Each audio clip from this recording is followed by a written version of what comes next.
Taking forever, goddamn. Welcome in, have a seat. Kick back and relax, cause it's that time of the week. How's your day? Was it great? Well, it'll get better with Otalku Cafe.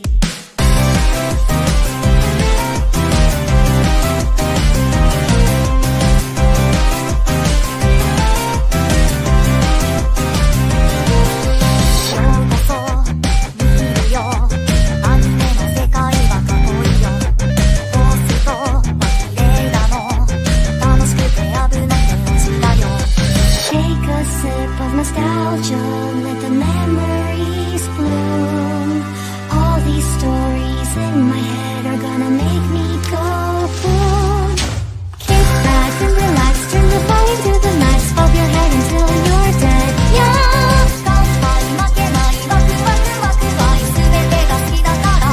Yeah. Kick back and relax, turn the volume to the max, bob your head until you're dead. Yeah.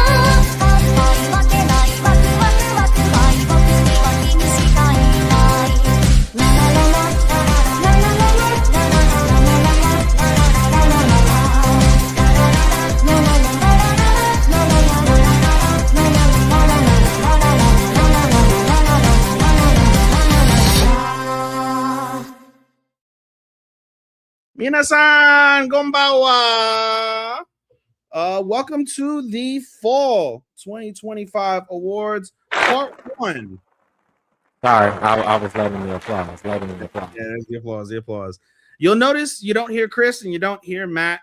We normally do a four-way type of vibe, but they weren't available today, and Sean and I won't be available tomorrow. So we're going to split it two ways. Today, you getting me and Sean for the first time in God knows how long. All season. For sure, minimum. But just the two of us tonight. And then tomorrow night, you'll get part 2 with Matt and Chris. And they'll give out what we're going to give out. Our awards for the season. And we'll do it all since it's split up. I think we should be able to get it all done in one recording. We'll go ahead and give out our 13 as well. Again, I'm joined by Sean. Sean, how you doing, player? Man, I'm doing good. Yeah. This was a very interesting fall season. I ain't gonna hold you, bro. I don't have nothing worth of honorable mentions. I have one honorable mention.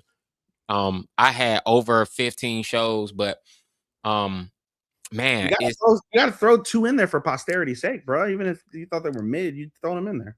Bro, I only finished 11 shows. Like, I literally did not watch 15 shows this season. Like, I got the, like, I didn't have it on my plate to, like, really, I had too much on my plate, like, between, like, outside activities and life and when fall kicked out, this is what happened with fall. This is like real talk. This is what happened with me in fall. What happened with me in fall was I actually went to Japan. When I went to Japan, yeah, that was it. That was it. That was that. You at least excite yourself over there, bro.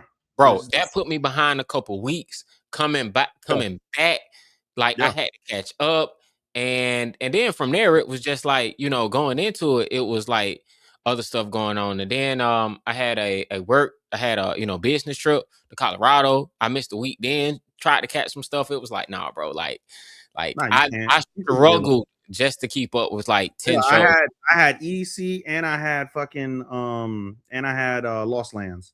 And you know me going out every weekend anyway. So that's why it took me forever to catch up. And I'm still I haven't watched 7 finales. I've up to the penultimates on them, but I haven't seen 7 finales. I haven't finished Gotcha yet, but I got enough where I could rate it.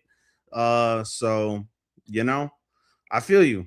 We're in the same boat, bro. We live life. You can't as much as we love anime. I make a schedule and I stick to my schedule as best as I could. But I don't know. I ain't eat too much. Like, Chris, shout out to him, because that man will take on so many shows, and it's just like, bro, I ain't got it in me. No way. All that, ain't no way. I can't watch 30s. I can't watch 30 That was like pandemic activity. So shout out to Chris. Shout out to Matt for doing all the heavy lifting. Getting us through this season. I did multiple episodes with him. I definitely want to show him some love. I try to chime in with him and Chris tomorrow just to, jump in. Yeah. Depending on where I'm at, depending on what time they go live, like, I'm gonna be on the road. You might be seeing me in person. I don't know. I gotta see how things go, bro. I'm just moving light Okay, speed, bro. bro. But I'm ready to pod. You ready to pod? Yes, sir. Let's get it on. Pause. Let's do it. All right. All right. So we're gonna do something a little bit different. This is just the two of us, as Sean and I love to drink, and we like to drink nice, fine alcoholic beverages. So there will be no cakes on part one from us. There will only be drinks, mostly liquor. So let's go ahead and get this started. Sean, what's the nastiest shit you've ever drank, bro? The nastiest drink, it will be absinthe.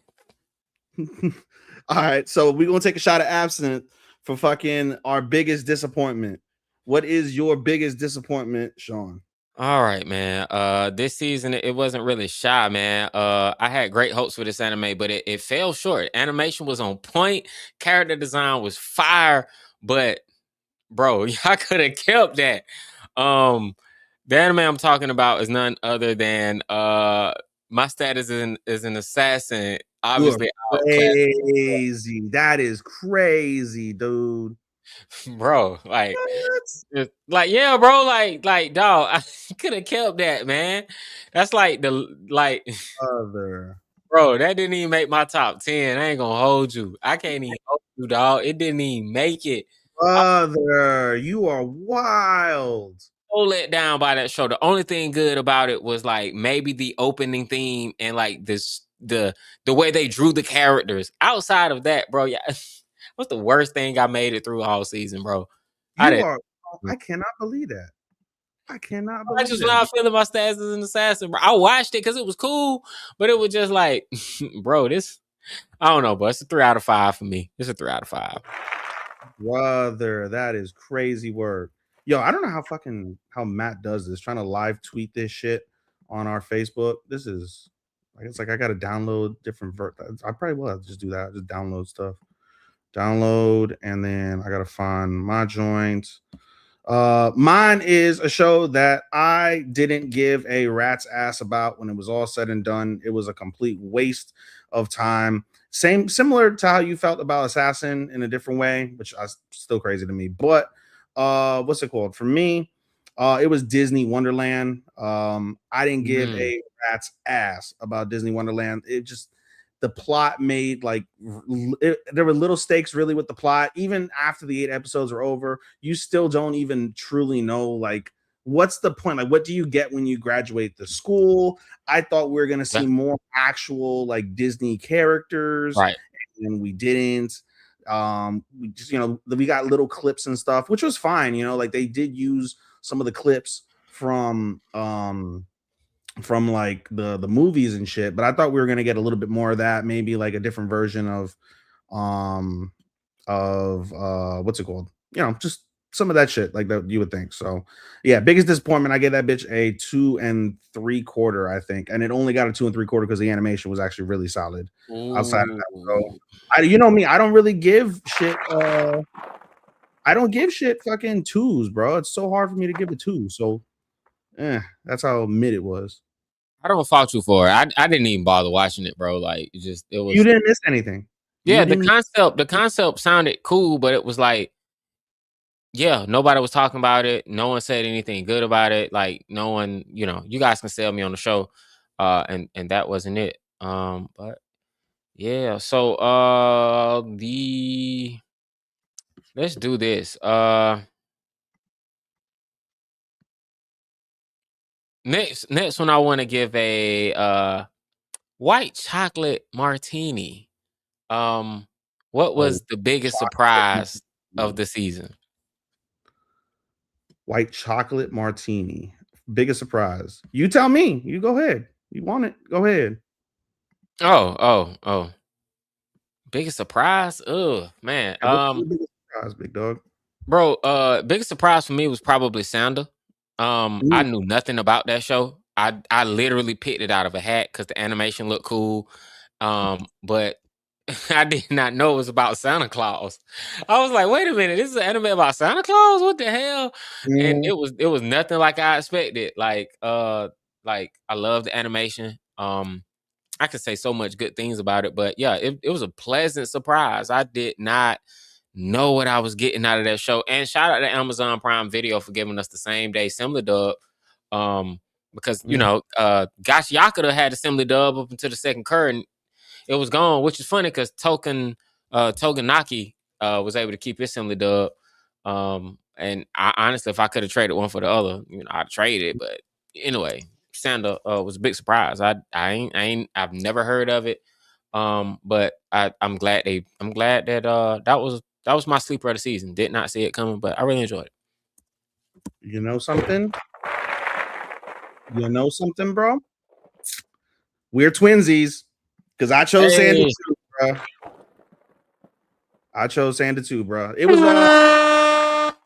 yeah, bro. Santa was definitely surprising, bro. Like I thought the same thing. I'm like, this is gonna be stupid. It's gonna be a show about Santa Claus, and then you get the shock from episode 1 where Homegirl like literally stabs Santa, and you're like, holy shit, this like 14-year-old girl just stabbed the 14-year-old boy in the middle of the classroom, and then now he turns into fucking Santa Claus. What the fuck?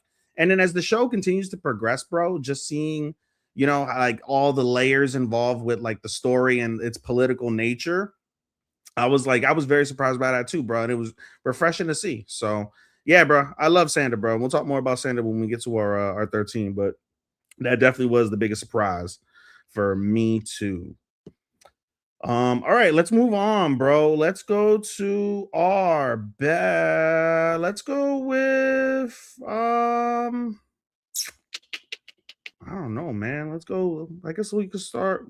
Well, we want to get to how do we want to do this, bro? It's so hard doing it the way Matt does it, bro. We I'm like, do it our own way. I want to take the like. All right, we got surprise, we got surprise, we got disappointment. So now, are we going to go into the genres? I think we should just go into the genres. I would say, right? I mean, it's up to you. I sent you a list of all the drinks. I sent you a list of all the drinks we could do drinks. I mean, bro, I just had ChatGPT to make that. I did not think of that off the top. I was just like, yo, I turn all these categories into drinks. It turned them into drinks. There we go. If you like it, let's go with it. If you don't, we can keep mixing. Ha, no pun intended. Ha, keep mixing. Hey, I see what you big there. I see what you did there, dog. All right, let's go. Let's just go ahead and jump into the let's jump into the genres, bro. Let's just jump into the genres. We'll start with the I mean etchy, probably easy. Which would you prefer? Etchy, bro. Etchy. Aperol Spritz, chilled rim. Should be a hot rim if you catch my drift. Hey yo. Hey yo. All right, bro. Give me your etchy of the season, man. Etchy of the season was this show could have been so etchy, but they don't have nipples. I'm talking about Rama 1.5, man. Like that's the biggest disappointment between the original version and the newer version is they don't have nipples. And every time you griped about it, I was like, yo, Ethan ain't wrong. He's not wrong. It's like not even to really be perverted, but it's just like one of those things where it's like that's kind of like just a weird thing to like not draw. But when you see them not draw it, it really changes the whole tone. And you're like, bro, this is Netflix. So it makes me wonder if this came on Hulu, Prime Video, Crunchyroll, or High Dive, would they have drawn them? If it's Crunchyroll, I think the answer is no. High Dive, I think the answer is absolutely. Yes. But then again, Crunchyroll might surprise you. I just felt like now I don't know. Back in the 80s, that wasn't something mature. It wasn't considered MA, and definitely not in Japanese culture was considered MA. But over here, it's like nah, bro. That's porn. We can't do that. It's mature. We can't. They want it to be PG. Teenagers can watch it. Teenagers wouldn't be able to watch it. So I get why they did that. But anyway, that aside, still a lot of fan service, still a fun watch. Fair enough. I went with the show where you actually got to see actual nipples and fucking, which was, of course, Tales of Wedding Rings. How was that this season? I can't wait for you to tell me how that was, because I watched season 1. Only reason I didn't watch season 2 was because I kept forgetting it was out and I didn't make time. I feel that. Nah, I mean, I'll talk about it when I talk about it. Actually, all right. it made my list, bro. Honest to God, which was interesting enough. So yeah, man, we got fucking, we got multiple tits, a beautiful quality animation for said tits. Yeah, and I'll talk about it more in a little bit. So yeah, we'll go with Tails Wedding Rings. Woohoo! All right, moving on. Let's go with best sci-fi. Best Okay. sci Best. best sci-fi is gonna be vodka and blue curacao and some lemon. Hey, that sounds like a pretty good drink.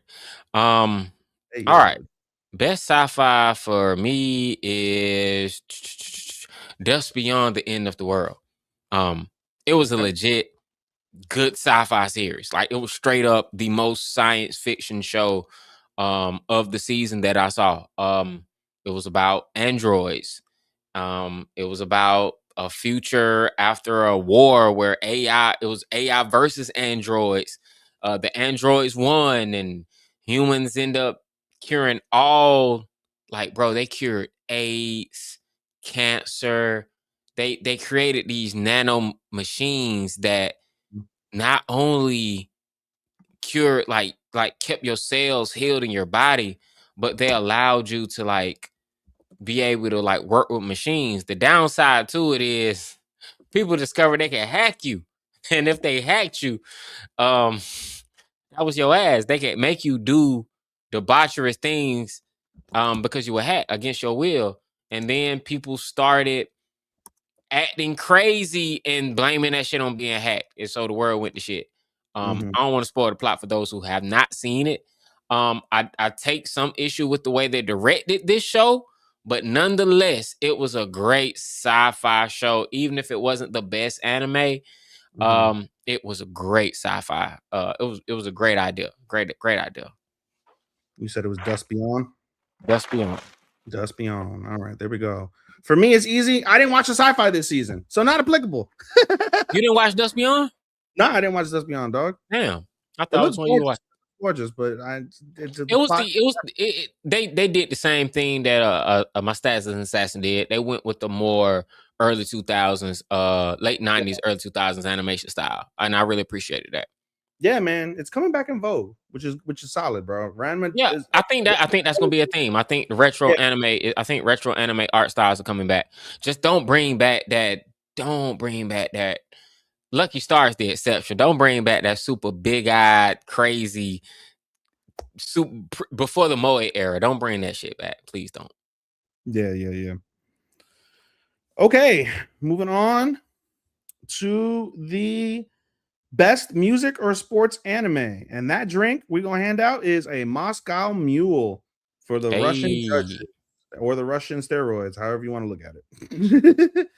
All right, what's your best music or sports anime, Sean? I technically don't have one, but for the sake of there was so much sports in this anime, I'm gonna give this one to Rama 1/2 as well. It No. wasn't technically a sports anime, but then again, martial arts is sports, and Rama Mhm, fought everybody in every form of sports, so technically it's a mhm, sports anime. mhm. So yeah, that's all I got to say about that. Rama. Yeah, he did. All right. For me, it was easy. I went with the music category this time, and I chose Wand Dance. And I cannot wait to talk more about Wand Dance. But the amount of music in this show, and one of the key selling points of why I loved it, is the fact it's so good from the perspective they licensed so many real life songs, Japanese songs, American hip hop, like what's it called, EDM music at times, like so many different like songs they I actually saw that literally. CGI dancing. It was I'll like, talk about, yeah, I'll talk about the CGI too. I'll talk about it. hold It ain't on. I will give you some news. Not to cut you off, but I will give you some news. They did announce they are making a live action one yeah, dance series yeah, that is sure. set to debut either 26 or 2027. I I will heard watch that. I will if because if you giving me America's Best Dance Crew vibes with that shit, I will watch that. I'll watch it the is live action one. fire, bro. Like the oh my god, Wand Dance's CGI let it down, but everything else about the show was amazing. Literally everyone like online that was like, if you hated, like they're like, yeah, we get why you hate the CGI. It's a disappointment. It let everybody down. You should, if you like the everything else about the show, though, read the manga. Just go to the manga. you'll fucking love it. Like, so Bro, that's what a lot of people are like. I can't watch this bullshit, but I will go ahead and read it, watch. I'll man. read because everything else about it was fire.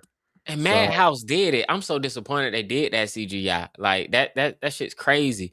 Like mhm, CG will deter me from. It's been so many anime people told me are good that mhm, I don't like because of CG. I don't know what it is. I'm just mhm, a 2D purist, and I'll be the first to admit I'm a 2D purist. So mhm. It was just bad, bro. That CG was just it got better as the season progressed, but it just, the faces, the hair looked like wet noodles. The faces, there was never any like emphasis on facials or anything of the sort. But then they would cut between the 2D and the 3D, and the 2D was fucking good. They had really good base animation. And then for the critical part of the show, the fucking dancing, they screwed the pooch, bro, with the fucking CGI. But I'll talk more about it in a little bit. But nonetheless, Wand Dance, Rama one half for best music in sports. Good fucking shit. All right, and we move on. Next on the list, we're gonna go with Supernatural, and that is absinthe, rinse, and vodka. That sounds horrendous. like whoa, supernatural. That shouldn't make you dead. Should have mind what it just did. What should have did just Jägermeister and Monster. Jaeger Monster, bro. Oh, oh, Jaeger Monster. That's what we doing for Supernatural. Jaeger Monster. Jaeger Monster. All right, A bet. Jaeger Monster. I'm gonna give this one to Sander. Okay. All in all, it was a supernatural anime. I mean, I guess between like the transformations and stuff, it just really felt supernatural. There were no ghosts and stuff. It's just I don't know. It's supernatural. I can't. It's not sci-fi. I was like, okay, this man keeps Mm-hmm, transforming. Is it magic? I don't mm-hmm, know. It's supernatural though, so I'm giving it to Sander. mm-hmm. All right. True, true, true. Supernatural. Where is that on my list? Supernatural. Here it is. All right, cool.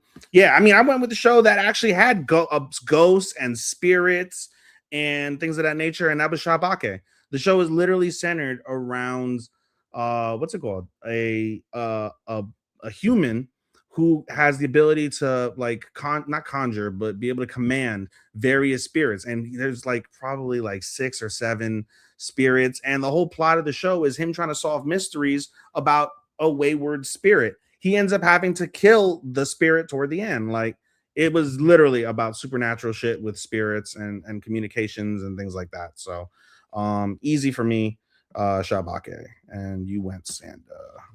This is so hard, bro. You know what? It's so easy for Matt to do this when there's 4 of us because he has the time. And I'm realizing that now, bro. Because when I don't, I'm Uh, like, that's like that's gloating somewhere. Like yeah. yeah, y'all know how I feel now. Man, What the put that work in. brother? Shibake. The fuck, he spelled it wrong. It's supposed to be Shabake, Matt, not Shibake. What the fuck is a Shibake? Jesus, Louises. Okay, here we go. All right, bang, done. Next, post. I've been tagging you in some of these. Some of them I haven't been tagging you in, by the way, on our Okay, live. I'll check my tags and add them. All Yeah, right. yeah. So what's up next? What's up next? We're gonna go with comedy. Sake bomb. Hey, Giving out a sake bomb, bro. What's the comedy. comedy? What made me laugh this season? Man, there was no standout like comedies this season. Like there was nothing that was just like funny. Mm-hmm. I gave this one to Rama because Mm. Rama did have a lot of funny moments. Like it was meant to be a comedy, but it's just like the it's just a chuckle here and there. There wasn't nothing that made me bust out gas laughing. But yeah, man, Rama 1/2 best comedy for me. Yeah, Rama had its moments, and then for me, I thought it was going to be Isekai Quartet, and Isekai Quartet ended up being one of the biggest, like, it was one of the biggest letdowns. Like, it was just not as fun. It was still like, again, it had its moments too, but there was nothing that like stood out as like, oh my god, this is fucking like rolling on the ground, dying, laughing type shit. So that was a little bit of a disappointment when I thought it was like a no brainer. But so I ended up giving it to the show that made me indeed laugh the most, and that was May I ask for one final thing? Just the interactions between Charlotte, the English voice acting, because this is one of the two shows I watched in dub. The English voice acting was fucking hilarious. So many like good moments. I thought the VAs fit the characters and their personalities really well. And I just died with just how funny Scarlet was throughout. The Prince was funny. The Scarlet's brother was hilarious. So yeah, I laughed the most watching May I Ask for One Final Thing. So that's what I went with.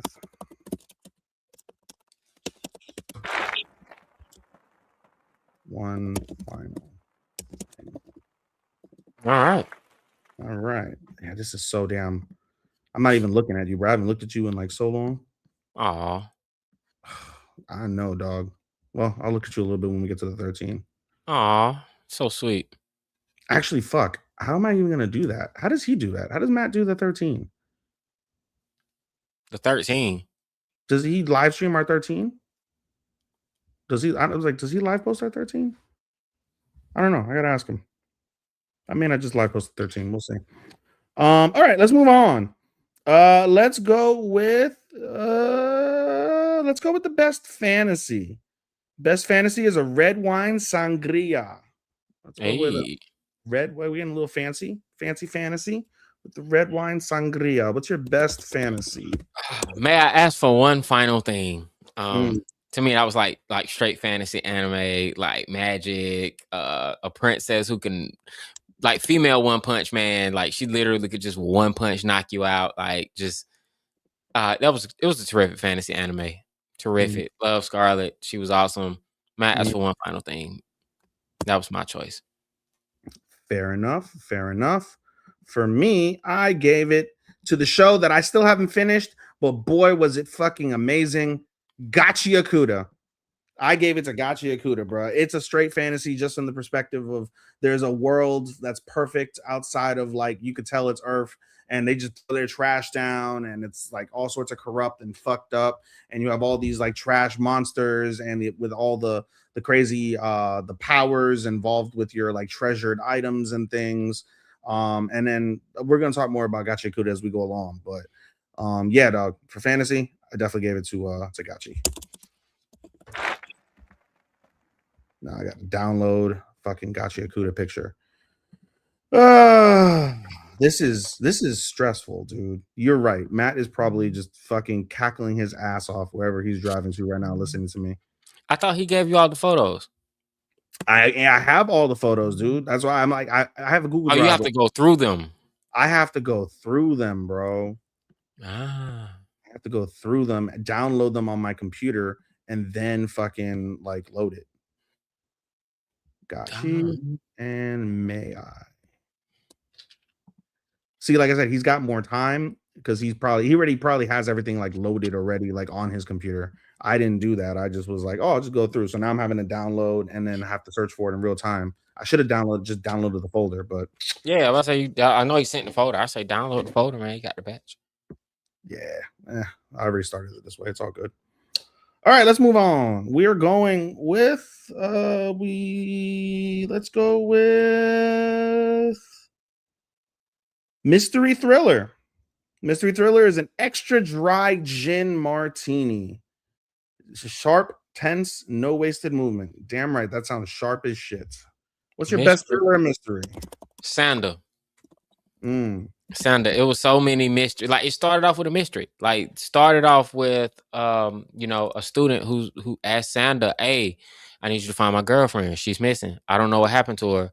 If you're Santa, I heard Santa makes kids' wishes come true. My wish is for you to find my girlfriend. Do that." And that was it. That was the first wish, and it started this whole mystery. It unveiled this whole mystery. Then you start learning things about the school, and you started learning things about the world they're in. Then the world building takes place, and then from there, it just became a straight out thriller. It's just like it went from mystery to thriller, in that order, like straight up. It was a mystery for like 4 episodes, and then it was a straight thriller for the rest of the season. Yeah, I guess that makes sense. Where did he put mine? What the fuck? Is it under T? Is it under T? S T? It is under T. All right, there we go. T. and download. I gave it to 2-Year Eternity. I went with the thriller aspect of it, and 2-Year Eternity this season was nothing but a thriller, bro. Like from the start, you were wondering like, what more could they fucking do?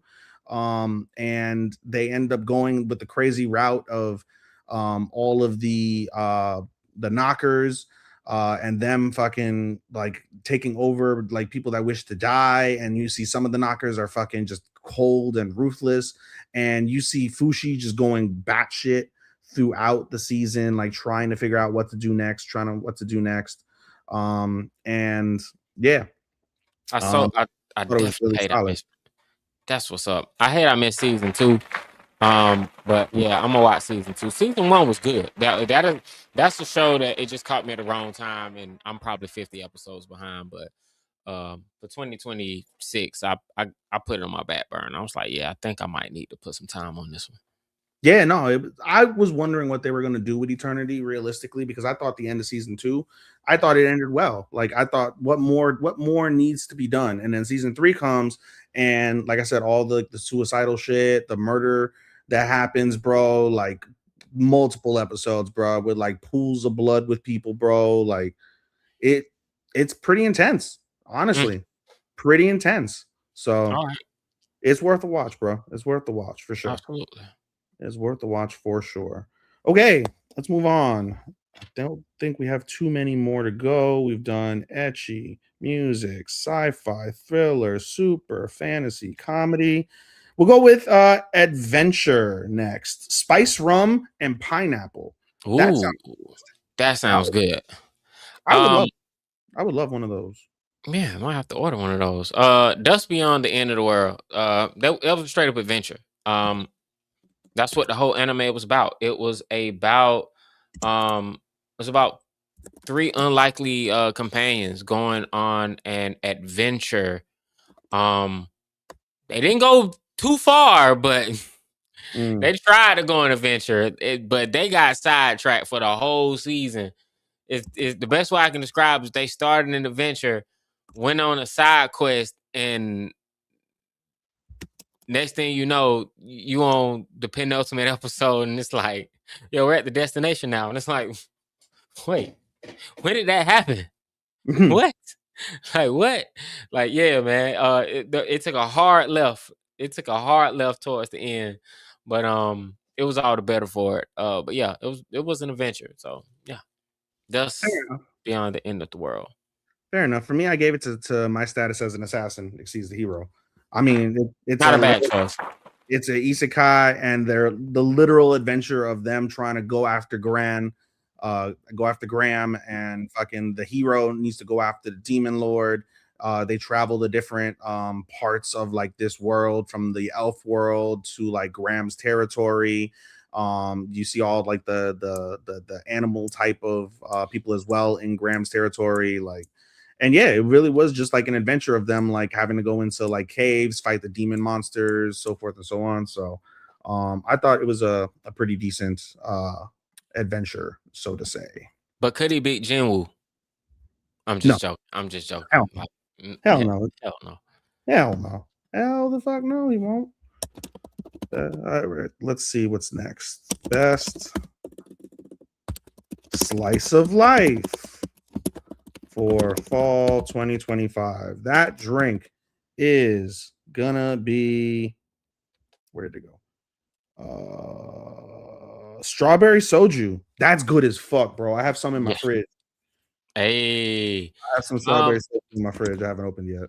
I am choosing Little Miss Vampire Can't Suck Right. It was a cool, uh, it was a cool anime, man. It was cute.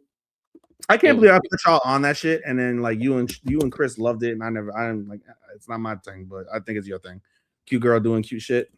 yeah, man. Cute girl doing cute things. It was I'll talk more about it later, but it was like as far as being a slice of life, um, man, I would love to talk to Chris about this because they kept her vampire lore in there, um, but they didn't really do much with it.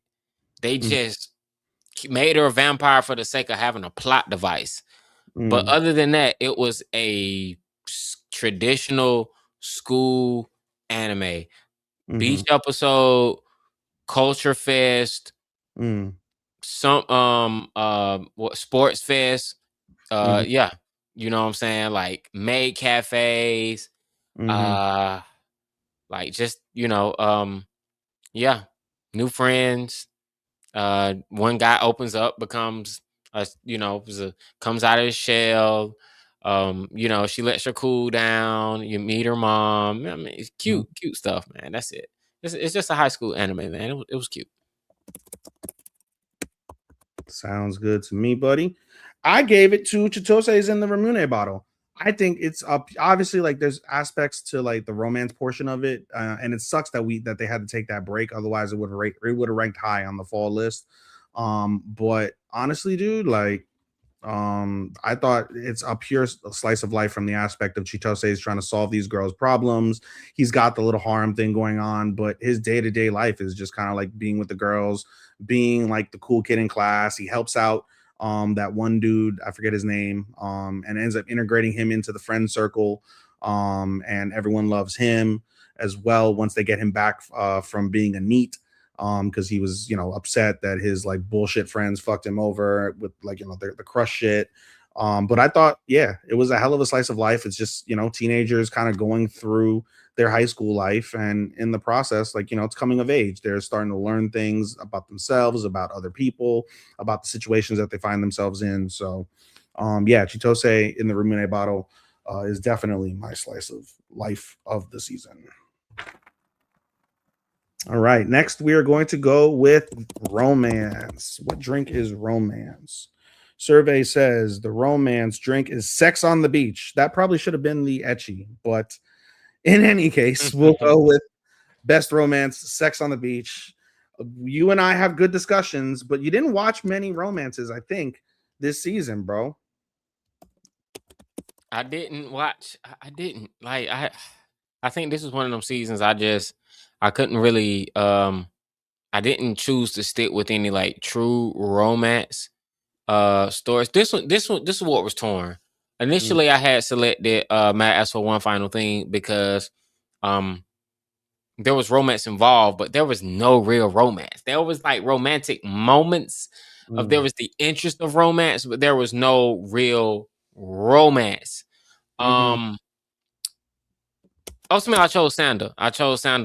It's not really a romance, but the main overall plot is, like I said, is about a girl who stabs her classmate so he can turn to Santa Claus, so she can make a wish that he finds her girlfriend.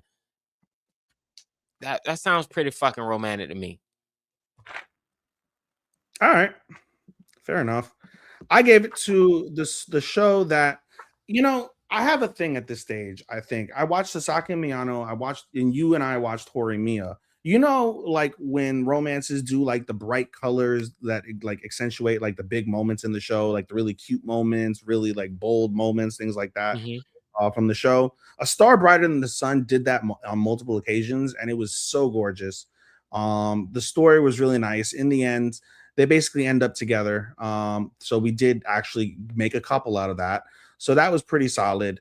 It didn't the two couples, Sai and Koki, I thought were cute. It's just the only thing I guess I can complain about it, which is why it's not winning my couple of the season, is they took so fucking long because they were so like oblivious to each other's feelings. Like you like a girl, well, I like a guy, like, and they didn't realize throughout the entirety of the series, except up until like episode 10, that they liked each other.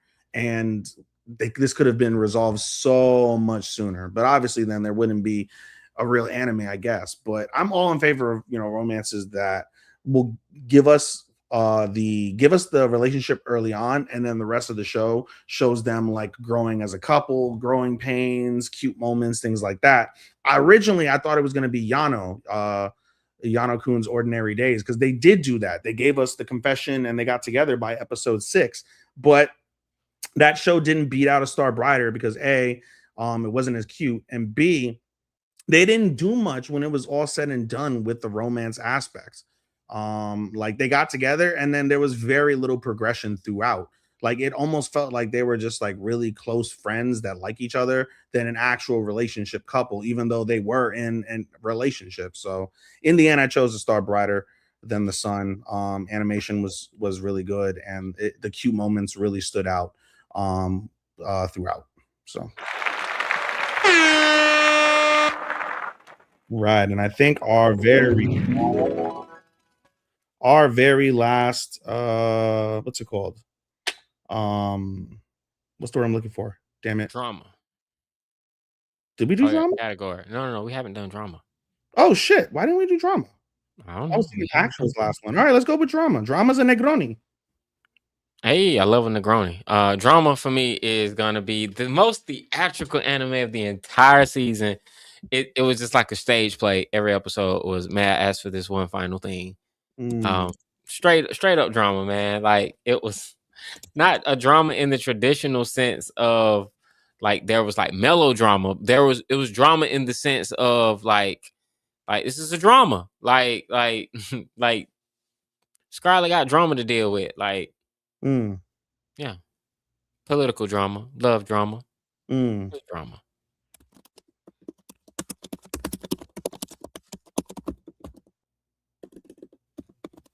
Sorry, I'm just writing my thing on the post since I don't have my two other compatriots to keep the dead air going.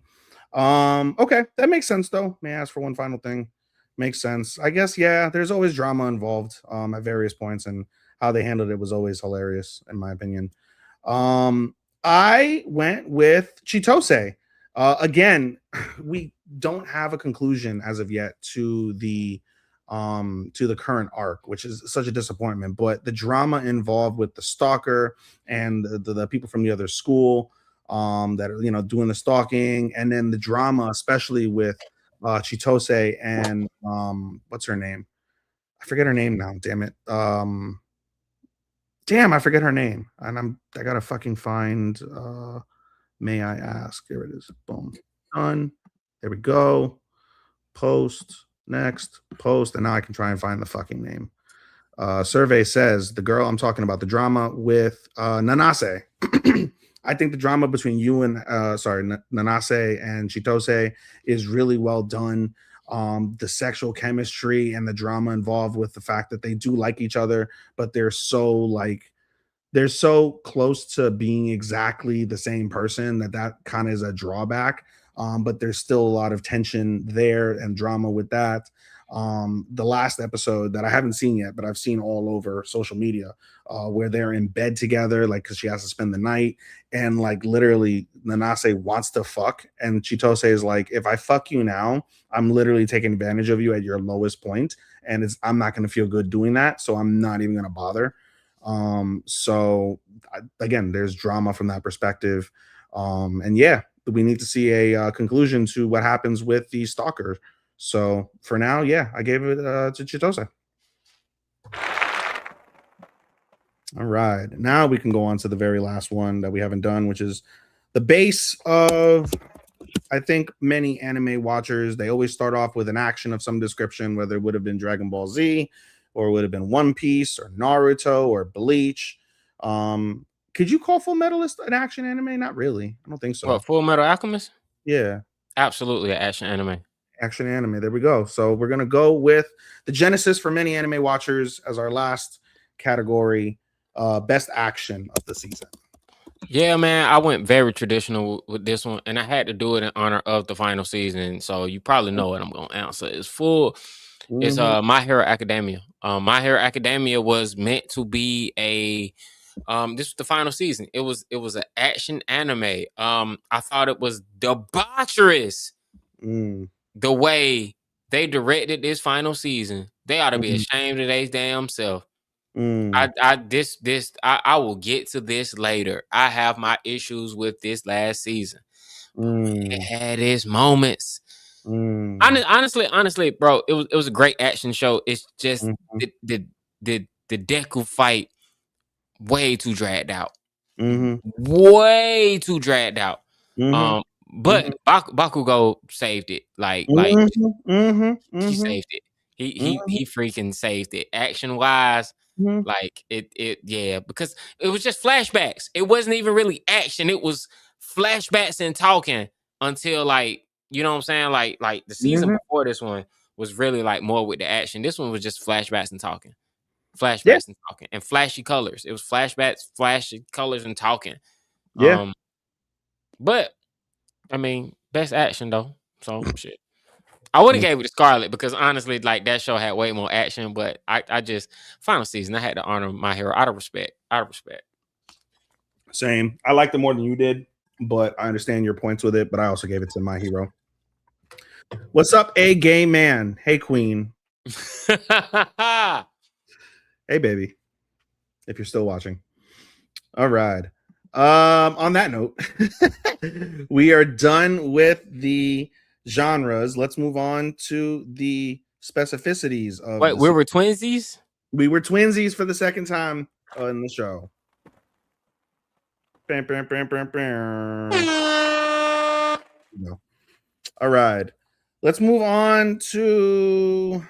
Let's start from the top. Let's go with the best OP, a Japanese whiskey highball. Boy, do I love them. Oh man.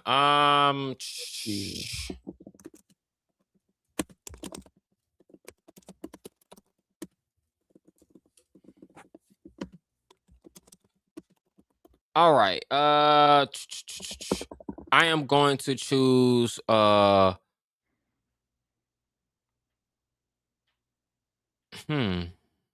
on. Hold on. Hold on. Okay.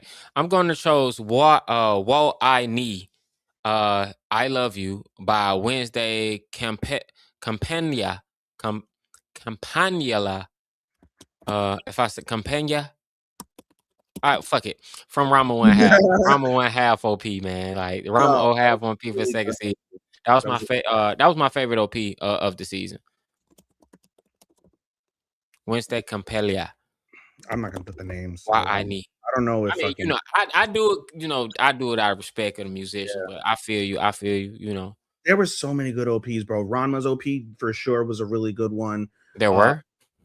there were to me, yeah, Wow. there were. Okay. Status Put me as an on. assassin had a decent one that was solid. Who? Status as an assassin had a decent one, bro. It's like to me Oh when yeah, I yeah, yeah. That was my runner up. I ain't gonna even hold you. That was nah my runner up. I did appreciate. Ranma was my runner up. What else? There's another one I'm forgetting. Uh, I don't remember. I liked my hero one. My hero was solid. My runner up was Ranma, but I gave it to A Star Brighter Than the Sun. Okay. Um, I thought it when you think of the animation, you think of the tone that it showed, like it's very upbeat, very colorful, and it fits the description of the show, I think, really well. It's kind of catchy, like it's a very slice of life type of thing. So yeah, man. I that's what I went with. I went with The Star Brighter Than. Let me find Ranma. Ranma. There we go. And then A Star Brighter, Star Brighter. Select, open, next, post. All right. Awesome. All right. On that note, let's go to ED. ED of the season. It is a vanilla vodka and cream. That sounds tasty. Very sweet. ED of the season. All right, man. Let me go ahead and load up my pick. All right.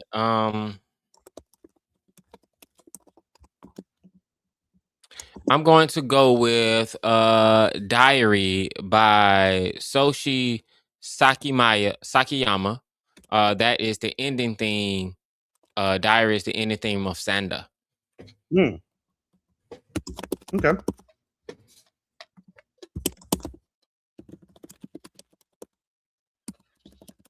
It felt off. I felt like this was supposed to be the ending theme for Spy Family, but somehow another anime stole it. I like Spy Families. I thought there were some decent options as well for the ED. But I ended up giving mine to my status as an assassin. I thought, me, I love anything that's like orchestral type of vibes, and we definitely got that, I think, with that. So I can dig it. No, yeah, so I was disappointed because usually Spy Family runs away with this award, And this was the first season ever I didn't like either the OP or the ED for Spy Family. It was like, bro, ED y'all was better had than Whoopi.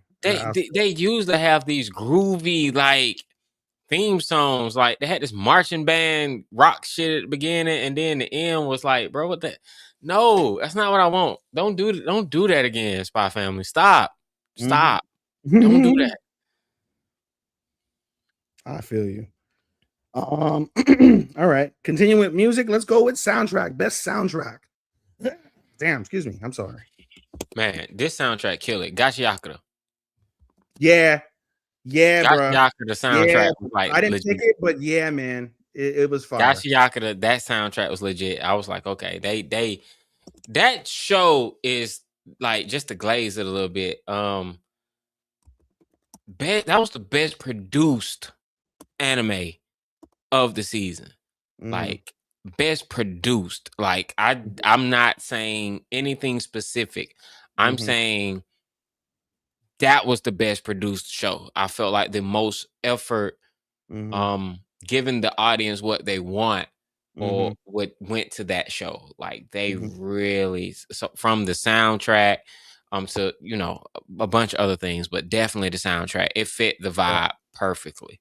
Yeah, the fights this season with the soundtrack, from the rock music to the hip hop music, like, bro, it was fire. It was fire. That was my runner up. So what was your choice? My choice was Wand Dance, bro. They literally licensed real ass music throughout the season, bro. Like, if you're licensing real fucking music, I'm gonna fucking pick you, bro. Like I can appreciate like a good soundtrack that's like made for the show, but to the same degree, the fact that and on top of that, not only do they license the real music, they put the title and the artist down below when the track starts playing, bro. For every single song, they put that shit. And I'm like, wow, you can literally craft an entire like playlist. If you don't want to buy it, you could literally just go onto fucking like whatever you listen to music, a Spotify or Apple Music, type in the name, add that shit. There you go. You're listening to a Wand Dance track. Like, I thought that they must have spent a boatload of money licensing that music, dude.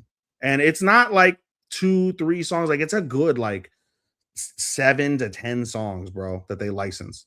So they spent bank on that shit. So that's why I gave it to them. But as I was watching Gachi Kuda trying to binge it, I was like, yeah, this is so close to beating Wand Dance because the soundtrack was fire as fuck. For sure. All right. Now that we're done with that, I think we're done with the back half of this. Disappointment, done, surprise, OP, ED, soundtrack. All right. And adaptation is always second to last. All right. Let's move on to best.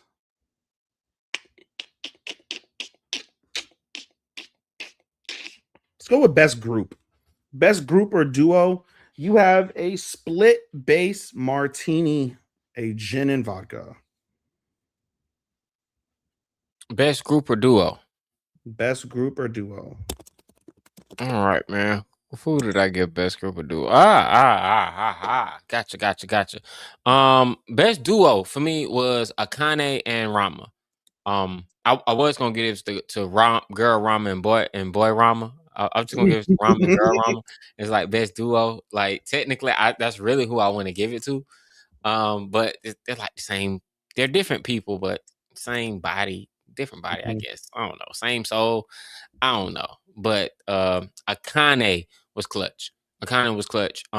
Whenever Rama need to be bailed out, she bailed him out. Vice versa. When they come together, they're not gonna lose when they team up. So that's a good duo for me. Fair enough. I gave it to Class 1A. 1A. I knew you were gonna say Class 1A. Of course, bro. It's the literal class saved the day. Finally beat the fucking monster that was all for one, and saved Japan and potentially the world. So of course, I am going to pick Class 1A. No fucking brainer for me. That was almost my choice. I just felt like it was low hanging fruit, so I ain't go for it. No brainer. I was gonna, my second option probably would have been the Cleaners. I think the Cleaners probably would have been a decent second option, or wouldn't have been a bad choice either, in my opinion. All right, let's move on. Let's go with best Protagonist. Best protagonist of the season.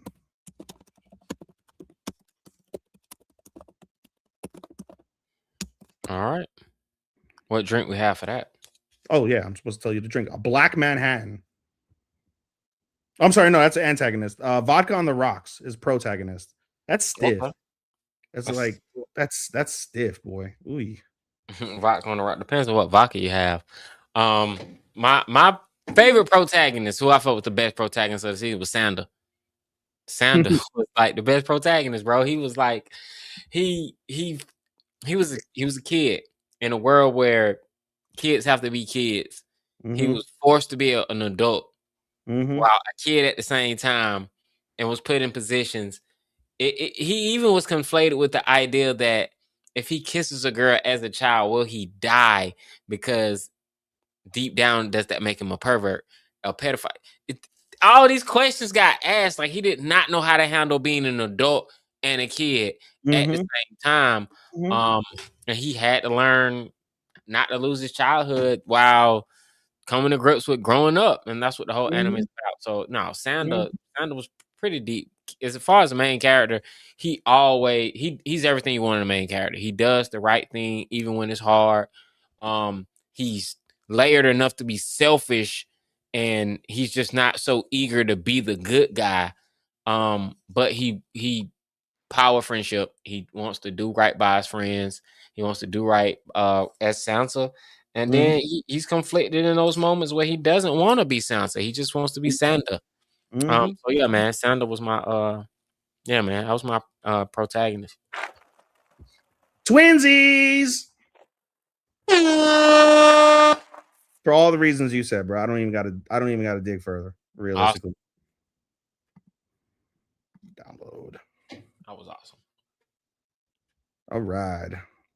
Let's move on. Antagonist, the Black Manhattan. What do you got? Jabber from Gachiakura. Jabber was like the best villain. Like, cause he wasn't even like evil. He was just on the opposite side and just he was a psychopath. That nigga was a psychopath, dog. That's what I'm saying. Like, he wasn't like evil. He wasn't like evil for the sake of I want to do evil. He was just on the other team, crazy as hell, and about that life. He was just like, bro, like, if you were his op, you had to die, bro. Like, and what makes it so awesome is he won his fight. He did. He won his fight, bro. Missed a little bit with the hallucinogen. Got it tweaking. How we tweaking? Yo, he sounded just like the dudes that I raved with.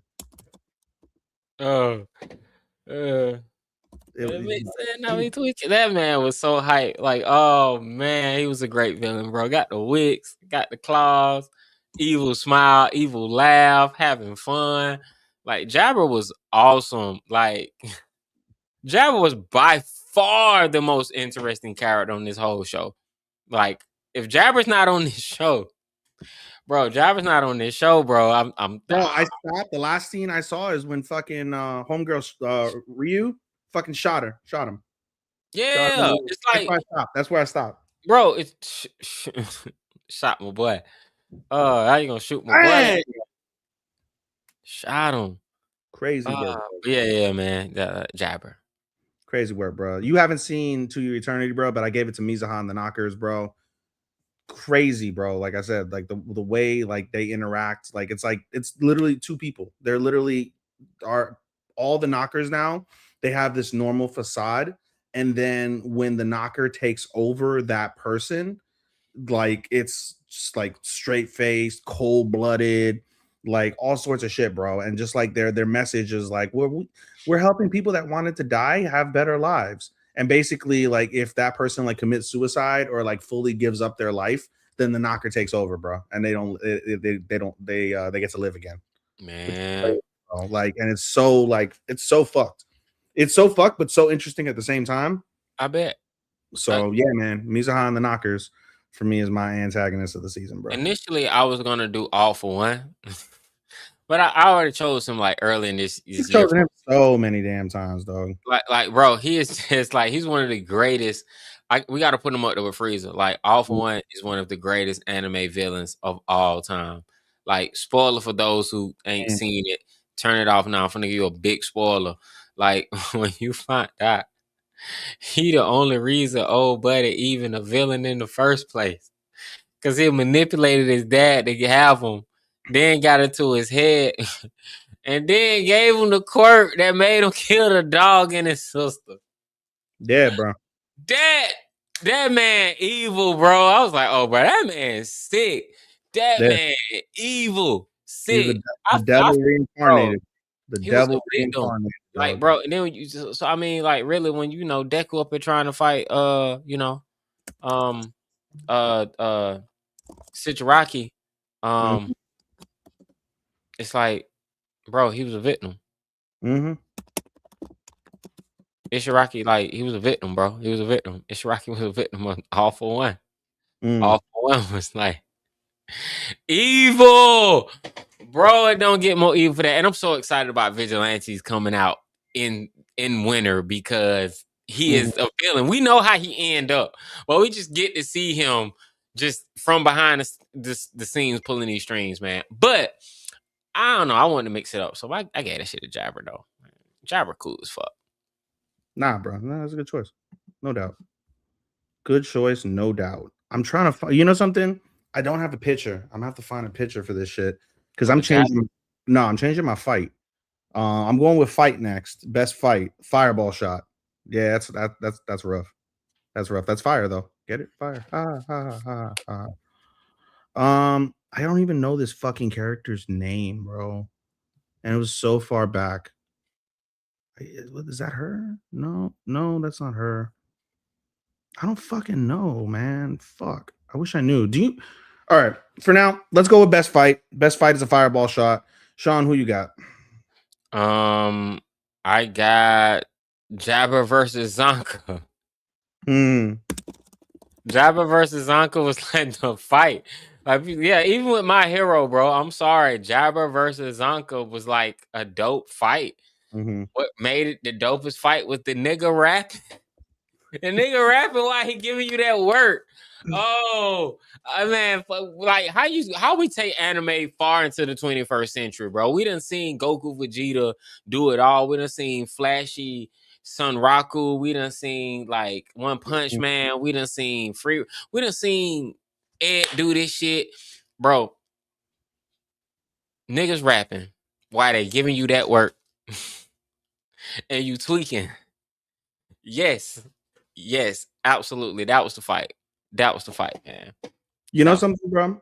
Originally, I had All for One versus Bakugo as the fight. But me too. But dog, that literally was what I picked. But then when I started thinking about it, I was just like, I don't know, bro. That was a great. That wasn't even really no fight, bro. Bakugo just gave nigga that work, bro. Bakugo just gave All for One that work, bro. He deserved that work. And honestly, that probably was legit the best fight. But the fight I enjoyed the most. Yeah. Ever talking that shit, tap dancing on this nigga while he tweaking. Bruh. So I changed my pick, bro. Like up until I saw Gachi Kuda, I had that as my fight of the season. But I got Reaper versus the Hair Raider, bro. The hand-to-hand combat, bro. The hand-to-hand combat that they animated along with the fucking rock, like metal music, bro, that shit was gas, bro. Major gas. Yeah, hell yeah, bro. Bro, like you didn't like when they were throwing, she's like, oh, like I don't need the scissors. She's like, I don't need my hair. Oh yeah, when she hands, bro, that was hard. Hands. And then they started like doing the kung fu. Like, I ain't gonna hold you. While shit, I can't, blew my mind. I was while like, I can't say that was the best fight of the whole season, that was the best fight of that whole anime, bro. I had to give it to that dude. I have to spoil it. It don't get better than that. I'm sorry, Ethan. It won't. You not finished. It doesn't get better than that fight. That fight peaked. After that, because we had Zonka versus Jabba, and then we had in between them and subsequently after that fight, bro. And I she's like, watched all "Give of me my scissors." And then she's like, to top it all at the end, she's like, "All right, I'm tired of this bullshit." Pulls out the Glock, and shoots. Like, shoots the bitch. bro, And her she's fight was the She's best like, "Where'd you fight. get that?" She's like, "I'm tired of fighting you. I just want to get this over with so I can protect my people." She's like, "But you live. I ain't kill you. I'm not supposed to kill you. They'll be pissed that I even have this Glock on me." But and then she's like, "You're an assassin." She's like, "That's a secret." And then fucks off while the fucking bitch is bleeding out. Yeah, man. Bruh, I had to give it to that shit, bro. Best fight. I changed, and I was that was literally as we keep talking about Gachi I'm like, yeah, I got to give it more love, bro. I got to give Gachi more love. So I just put the general Gachi pick since we didn't have like whatever that was, but still. All right, dog. I guess we anime twinsies, not necessarily fight twinsies, but we call the same anime. Yeah, So there's something there. it counts. Yeah, it counts. All right, let's move on to let's go with the supports. Let's go with supporting girl first. French 7. What the hell is a French 75? Oh, boy, French 75 was a great drink. You should definitely like Google it. It's basically it's a champagne cocktail with gin Okay. and syrup. Like, bro, it's a good bro. You do like hey, I love some champagne and I love some gin, bro. Hey, Roku French 75 with some French rose with like some French brute. I just put you on, bro. Roku gin with the French brute. Call that bitch the Lupin the Third. I'm just telling you, I just put you on my drink, bro. I honestly avoid gin because like my dad, that's the only type of alcohol my dad never fucked with. He's like, yo, like I don't know what it was about gin, but when I would drink gin, like I would get violent. And like he told me a story about like wanting to like he almost fucked up mad people at the bar one night on gin. He was shouting out racist shit against fucking Asians at the same time. Like he was going in. And then the next day, he was like, "What the fuck happened?" And they're like, "Yo, you had some gin." And they're like, "Yo, that's not me." So then he literally he's like, "I'm never touching gin." But that story, I always remember that story because now I'm like, all right, well, I don't, maybe it's a trait. I don't know. So fucking, I don't fuck with it. I don't fuck with gin. I've had gin once and it wasn't bad. I had gin and Arizona iced tea. No. Yeah. What's her face? I think he deleted my picture. This motherfucker, I think, deleted my picture for who I needed. What the fuck? I know here it is. Well, I'll just download this one. That's fine. Interesting. Okay. That's fine. All right. While we fill the dead air, how is everybody's nights doing? I see 4 people that are watching right now. Thank you for tuning in to our awards. My bad. Like, Nah, you good. Something with the dog, I imagine. some dogs gonna be dogs. That's what I want you to take away from that right there. All right. Dogs gonna be dogs. All right, bro. Supporting girl. Who's your supporting girl of the season? Fuyumura from Sanda. She's the girl who asked Sanda to make her to find her girlfriend. She's a complex girl, Fuyumura, because she looks like a boy. She feels like a boy. She's gay as hell. She's tall. She's like 5'9". But Fuyumura which is crazy because the way they depict her in the manga is different from how the anime depicted her. Anyway, nah, bro, she really was clutch from my boy Sandal. Like she was there. Like she threw a bomb to try to kill some kids just so Sandal could get what he needed. Like she was clutch. I like her. I don't see Fuyumura in the thing. Did you send Matt a Fuyumura pic? I did. At least I thought I did. I don't see it. I'm going through this list. I don't see Fuyamura here. I can send you one. Yeah, go ahead and send me one because Sure, bro. I don't see the pick. Anyway, tell me yours. Why that pick's on the way? Ryu Reaper, bro. Ryu Reaper, bro. That's your girl right there. Bruh. Best support, bruh. She literally was like, I gotta save my homies. I'm pulling the Glock out. I'm not even supposed to have the Glock. I'm pulling out the Glock. I'm saving my people. Fuck you guys. Killed it. That was it. Best support. She literally is supporting everybody, bro. And not to mention, like, realistically, like with what's his face? Damn, why am I forgetting this guy's name now? From Gachi. Main character, what's his name? Fuck. That's the problem with Yakuda, Rudo. Rudo, there we go. Yeah, bro, it's just like, yeah, bro, you ain't supposed to forget Rudo. Oh my god, Rudo was so annoying with them damn speeches. Anyway, yeah, no, bro, she was fire. She used to be an assassin. Yeah, she was about that life. She was about that life. All right, let me see. Let me save. Technical difficulties, ladies and gentlemen. One moment. Un momentito, por favor. We're going into podcast Otalku Cafe 25. Nope, we're not doing that. We're doing Fall 25 awards. We're gonna upload a file. We're gonna go to pictures. We're gonna go to recents. We're gonna say that bitch. We're gonna upload that motherfucker. And it's some weird fucking att dot some shit or another. We're gonna refresh the page, so it should be at the top. There it is. And we're gonna download, and there it goes. Awesome. And now we're gonna go with where is it? Some shit. And then where's Reaper? Do you want a picture of her? Hmm? Do you want me to give you a picture of her? Because No, I didn't. Oh, okay. I didn't know what you're looking at. you good. What you gave me was good. What you gave me was straight. That works. Rio? That's what I was saying. Do you want a picture of Rio? Oh no, I got one. I Okay. put one in here.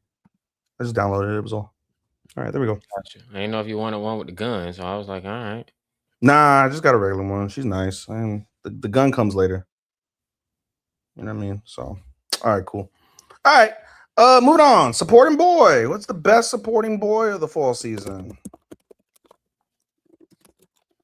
The best supporting boy that I have is Otori from Little Miss Vampire Can't Suck Right.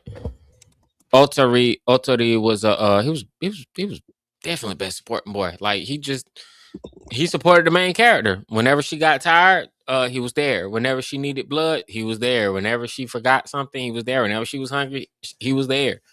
His whole entire reason for existing in the anime was to take care of her. Ishigami. Like his whole point was him to take care of her. All right, let me find the picture. Let me find this picture. Assume it's in the O's. O P M N O P 1 Punch Man. Why don't I see this either? Otori. I sent you some. I sent the picture of her. I know definitely. I mean of him. Otori. Yeah, Otori. Yeah, it's not. Shit is all sorts of fucked up trying to do this. Yeah, it's not in this bitch. That's weird. He said he uploaded it, but it's not here. Send me that one too. Son of a bitch. I mean, damn, Matt, what you did? Because I sent them. Nah, it's just maybe it's something with the cache. Realistically speaking, I think it might be something with the cache. Got you. That was on the way. What's yours while I'm sending it? Speedwagon. I mean, Bonchin. The what? Bonchin from To Your Eternity. Oh, I was like, man, Speedwagon. He's Speedwagon, dog. The motherfucker is Speedwagon, bro. Like, literally has the organization, the foundation set up, gets them all like jobs and IDs and shit like that, so they could be registered to this new world when they came back. Like, yeah, man. Literally, they supported supported them being able to like acclimate to the new life. So it works itself out. All right, another ATT some shit. All right, I gotta download this now again. Refresh. Oh man. All right, download. And there we go. Cool. Let me go back here. ATT with this one, and then Bonshin with the other one. Open, next, post. All right. Boom. There we go.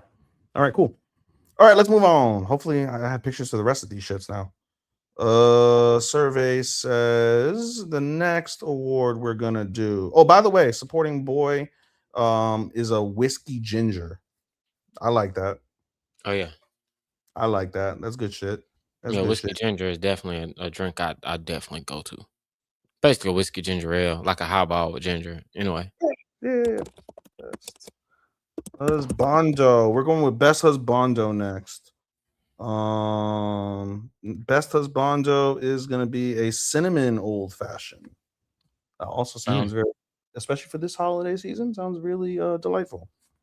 Oh, since we're speaking of the holidays. Mhm. Yeah, my husbando Santa, not Santa, the adult Santa, Santa, Santa. I sent the picture of that, I know. Man, I have a picture that is in here, but it's weird because he deleted some of my pictures, and then he has like some of them here, but I just have Santa and I have Santa Claus. I resent it. Just check the thingy. I sent it. I have a picture here that I'm gonna use. I have a picture here I'm gonna use. It's fine. All right. Okay, yeah, I sent the picture. You should have it twice, but it's in your it's the picture to use is in your chat. I got a sexier one. Honestly, no homo. Nah, I like this one. Use that one. God damn it. Unless you already picked. Let me see what you did, because I done sent the pick that I wanted to pick. And you picked a different one. Pick that Santa. Fuck. How can I drag and drop this shit over to you? Not having the chat. That's something that pissed me off, by the way, about Meta, about Facebook. They removed they stopped supporting and they deleted the Messenger app on Apple. So now I have to, if I want to use Messenger, I have to go into the browser on Facebook to use it. So Bro, I didn't even know they had one until you told me they took it away. I was like, what? Yeah, I used to keep I had my text message window open on one side, I had the Messenger window open on another, and then that's how, me, I copy and paste shit. That's how I talk to multiple people throughout the day. I used to go through that, bro. So it's like it pissed me off, bro, that fucking it didn't work that way no more. They took it out. All right.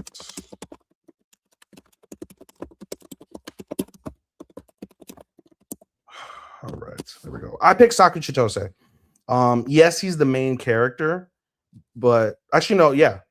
No. Husbando. Never mind. We're good.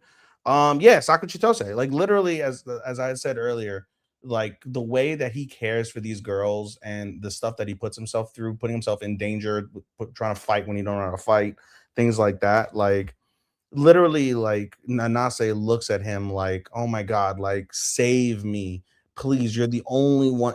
She literally says, "You're the only one that can save me." And so the way that he does that with her, like it's really fucking like really solid, no doubt.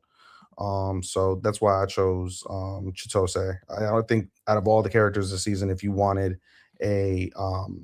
if you wanted someone to be reliable, be there for you, help you get out of any predicament, especially also the other thing he did with trying to get the guy stop being a neat, and he brought him back to school, and he related with him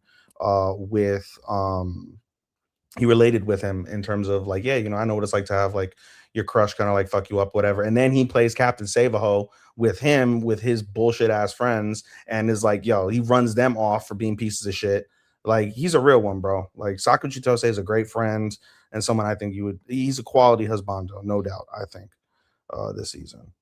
Okay. I posted the picture that I had, Sean. If you check refresh your Facebook, you might see the picture that I chose here. It's all good. Let's roll to the next one, and I will see it when it crosses. Very well, good sir. All right, next one we're gonna go with. No, no, no. You are wrong for that. No, Ethan. If you don't put my photo up there, man, you don't get that off of there. You don't, man, bro. You tripping, What do bro? you You are mean? tripping. What do you mean, Man, I gave you the photo. Man, you don't get that. Man, you don't get that mess off of there. bro? He looking No, sprung. no. I want the official anime illustration. I don't want this Jinchi shit. No, you tripping. All right, I'll go back afterwards. Yeah, this man ain't putting the Jinchi up here, man. Come on, man. Hey, bro, I'm just saying. Shit. All right, what's next? I'm about to give up on fucking doing this shit. This shit is annoying as fuck.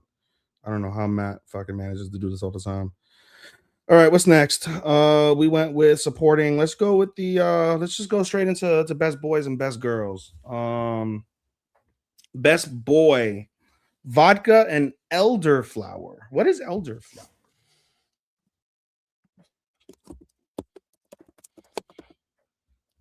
Sean, what is elderflower? What is elderflower? I don't know. I don't know. You already did husbando. Oh, you just did husbando. Oh, you're right. I should be going waifu. Waifu's next. My bad. You're right. Peach Bellini. Peach Bellini for waifu. If I did husbando, who's your waifu? Waifu. All right. Amuro from Dust Beyond the End of the World. Do you need a pic of her? Because I thought I sent one. You probably did, bro. And this shit is just like all fucked up. No, I've got it. I got it. I got you. All right. I got it. I got it. I got this one. All right, bet. Who did I pick? Care to go into depth why you chose her? Cause she was brown skinned and pretty. Got That's quality. Yeah, that is quality. Yeah, no. You gotta see like all in all, man. The reason why is because spoiler. So damn, this is a huge ass spoiler. If you have not seen Dust, just turn this shit off now. You find out Akira is an android. When he finds out he's an android, he looks at Dusk and it's like, you an android? I'm an android. We're androids. I don't know what my purpose is. He freaks out. He ends up having a fight with one of her sisters. She ends up stabbing him, messes up his core. His core needs to heal. The only way they can get his core to heal is through time. So he's in a coma. While he's in a coma, let me see. Cause I gotta tell you, like, cause I gotta paint the whole like picture. I mean, Matt and Chris both told me about it, but for the viewers, Okay. All right. Long story short, man. Long story short, Yagure, she ends up going in his brain, and they end up spending the next 7 years getting to know each other. Because they're androids, so they in the cyber inter-brain world, they get to know each other the next 7 years. The entire time, Amuro took care of both of them. Amuro took care of both of these androids, knowing they androids. Like they weren't gonna decompose, man. Giving them sponge baths, feeding them, brushing their hair, changing their clothes, rotating them, decorating the house, cooking, doing all, painting them. She devoted herself to them for 7 whole years. Then he gonna give her the realm. He gonna give her the blue girl. That blue hair girl action when he wake up. Oh yeah, thank you for taking care of me for 7 years, but yeah, I don't want to be with you. I don't like you like that. Shaking my motherfucking head, Bruh. Yeah, man, that's waifu right there, bro. Like she was devoted. She crashed out after that, and it was she crashed out. Bro, it was a valid crash out, bro. Matt and Chris gonna hate it because they think it spoiled the series. I think the last two episodes are literally her crashing the fuck out. And it was like, yo, this was a valid crash out. I'm not mad at bro. Like, yeah, she crashed out, but she is still waifu because she crashed out. But I I feel wouldn't that. do it like that. I feel that. My waifu, bro, I chose Amelia. Amelia, literally, all she wanted to do was cuddle with her man in bed. And Akira was like, hell no, I got more important things to do, even though I like you and we're in a couple, we're a relationship. But what sealed waifu is you want a woman who's gonna be with you no matter what. In the season finale, spoiler alert, basically Akira he finally kills Gran. He gets after all this fucking time of being on the fence about killing people, he kills Gran, and his exact words were, "I'm scared." He's like, "I was so scared." He's like, "I was shaking right as I was gonna do it, and then I did it, and I felt nothing. I'm scared of what I'm gonna become if I killed someone and I felt nothing doing it." And Amelia comes up from behind him. Her titties are nice and fucking plump. Puts the titties behind this nigga's neck and whispers in his ear, basically like, Nice "I and don't plump care. is crazy work. I don't care what you become. I don't care if you become a monster. It doesn't matter to me. I'm gonna be by your side no matter what." The definition of a ride or die, bro, right there. And she's a cute elf girl. On top of that, cute elf girl. So easy for me, Amelia. I mean, nah, Amelia was is. I mean, I don't know, bro. She fell kind of fast, but I think they all do. But nah, Yeah. she was a cute elf girl. I give her And that. she wants to support him too. She's like, "Oh, let me," like, she goes over And to she's a princess. and Like she's a princess, she's a and cute elf she princess. can revive people from the dead. And she's like, "I'm not strong enough." And she goes over to what's his face? Yoru, not Yoru, Kudo. Bro, you know, being rich in the isekai is the equivalent to being like magically powerful in an isekai is the equivalent of being rich in the real world, right? Yeah, I'd say so. But still, she's like, I'm not like, he's going through all this effort to protect me. I want to support him, not just with like, oh, I can raise him from the dead. Like, I want to contribute more. And she starts like learning different language. No, never mind, that's Scarlet. Scarlet was learning different language. But regardless, she starts training now and shit. And to be a warrior, to be able to fight by his side and defend herself, so that way Akira doesn't have to defend her all the time, and he can focus on the real battles at hand. Like, she's even helping him from that perspective as well. So yeah, bro, for sure. Amelia, no doubt for me. All right, now let's go into best boy and best girl. We'll start off with best boy. Who is your best boy of the season? Sandal. He's cleaning up these awards, bro. Sandal, best boy. Like, I'm pretty locked in at this point. It's like, no, man, Sandal, like, best pro tab, best boy, best husbando. Yeah, man. And I gave you another pick. Like, check your message, bro. I sent you another pick. I have a best boy, Since you want to use this glazing freaky pick. bro. Okay, I've got the character ready, so we good. Oh, I have this pick. I already have this pick downloaded, so we good. All right. 1 second.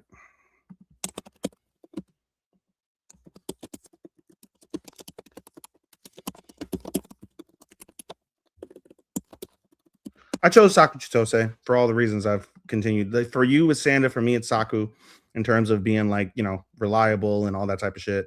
For sure. Being there for you, being, wanting to put himself through hell and high water. Easily, to me, the best boy of the season, no doubt. All right, cool. Now we move on. Best girl. Best girl rank. By the way, I forgot to write these in here.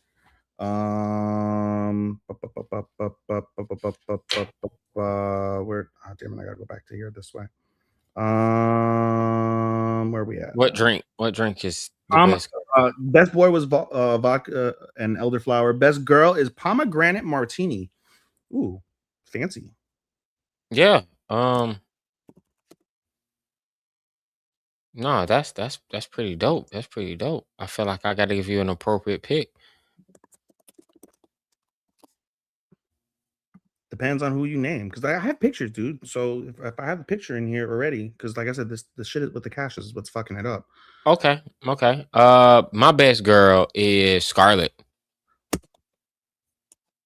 Twinsies. Oh, what? Look at that. Twinsies.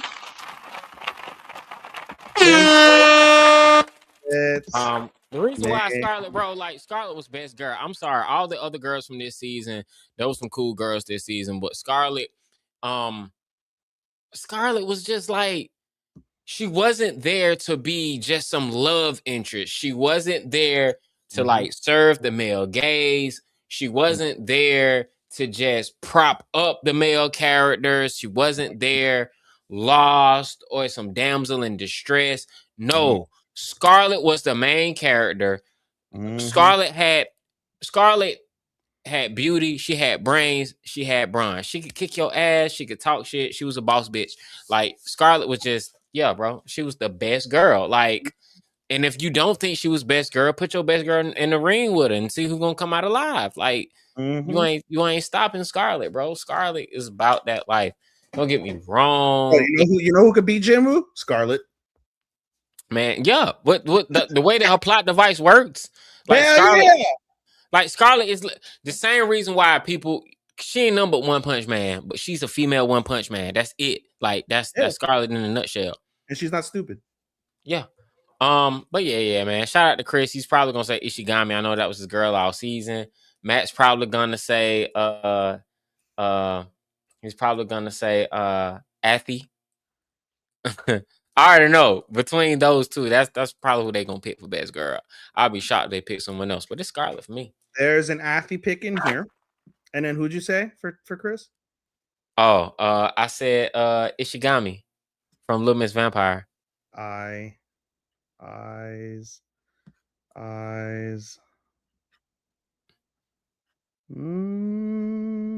I don't see that in here. They both chose Athie. They both chose Athie. There's an Athie pick in here. Yeah, I'm pretty sure they both chose Athie.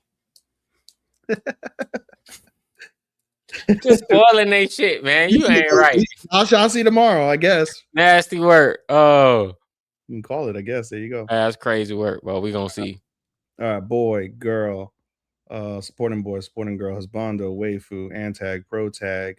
All right, we're getting down to the last little bit of it.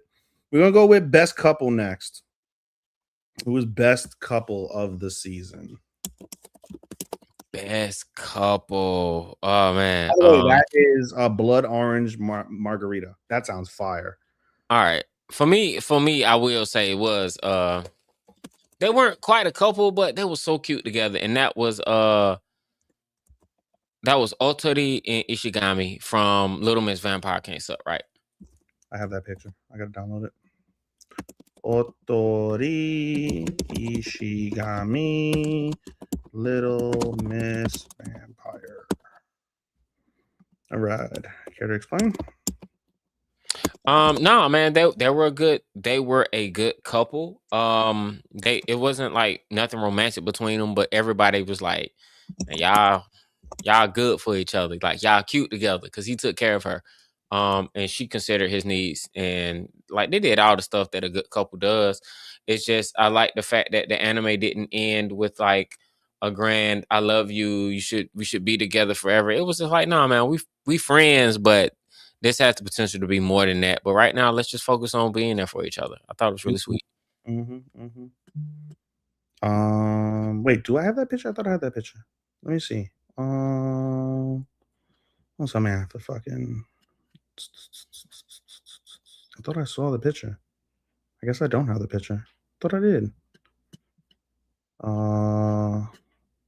Amuro. I have the Amuro picture. That's what I see that there. And then Ishigami. I guess it's not in here. Ishigami Otori. Send it, please. I don't even have an Ishigami. Like I said before, I don't have an Ishigami picture. I know I sent that one too. It's probably just named under something different, but it's the cache, and I don't feel like I'm very bad at I don't clear my cache. So it's probably in there. Either that or maybe Matt fucked up and put it somewhere else. But Let me go back. Waiting for I the mean, I big. sent it. There it goes. All right, there. Boom. All right. More. Nope. I want to save. More. Click. There we go. Click this. Download. Technical difficulties, ladies and gentlemen. Sorry. We're almost done though. Thank God. Podcast. Otaku. Fall. Upload file. Photos. Recents. Boom. Upload. Brad. ATT. Another ATT. Refresh. And there we go. All right. Download. Okay. So Otori and Ishigami. All right. ATT number 4.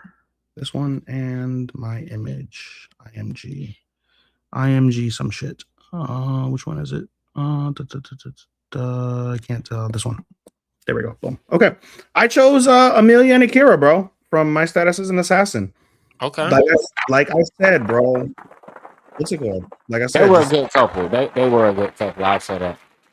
bro, it sealed it when she said, no matter the type of man that you become, if you become a murderer or whoever you become, I'm gonna be there with you. I never want to leave your side. Just ride or die. If you're a ride or die, you're good. You're gonna be couple of the season. You could give it to fucking to what's her face, Sato and fucking Hime, because they actually fuck, and them fucking helps them defeat the fucking monster. But in all seriousness, like I said, just the wholesome nature for them, her bright, upbeat like attitude keeps Akira grounded, and Akira ends up being like really better because of the fact that he met and is part of Emilia's life and vice versa. They complement each other so well. Yeah, easy couple of season for me. Okay, moving on. What's next? Survey says we're gonna get into now the fun parts of the show. We're gonna go with visuals and not animation, like Matt would say. Best visuals. Best visuals. All right. Let me know you're ready. For fall 2025. Sean, Ethan. By the way, that's a coconut rum and white cranberry. Also sounds very delicious. Gotcha. Sounds delicious as fuck. Go ahead, buddy. What do you got? Best visuals was Sandra. Okay. I really love this show. Yeah, man. No shit, Sherlock.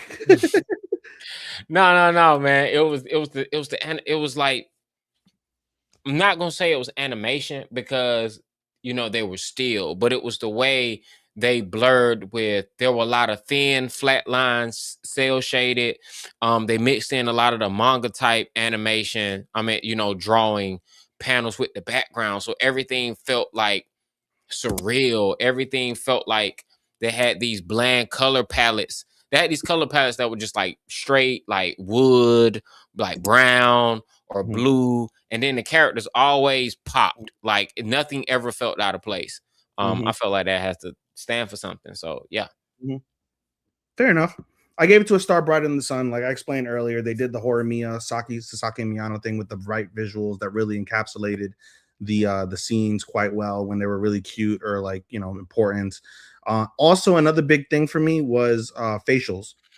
They did a great job with really focusing on the facials of all the characters whenever they had whatever emotion they were going through, and I thought it was highlighted really well.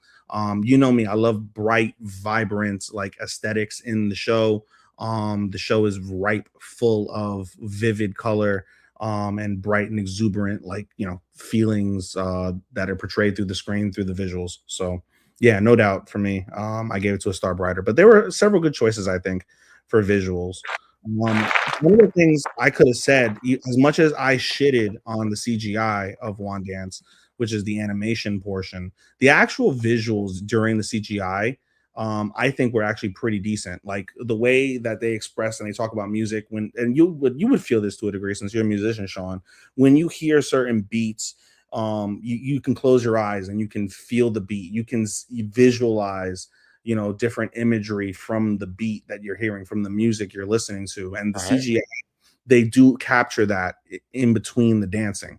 And I think that was like, it's a nice touch, honestly. Like she, like, for example, Wanda, she would like see sparks, right? When she hears the music, she sees sparks. And so she's like locking and she's moving to like, and the sparks are popping off like fireworks while she's doing all of her moves and shit and like poses and whatnot.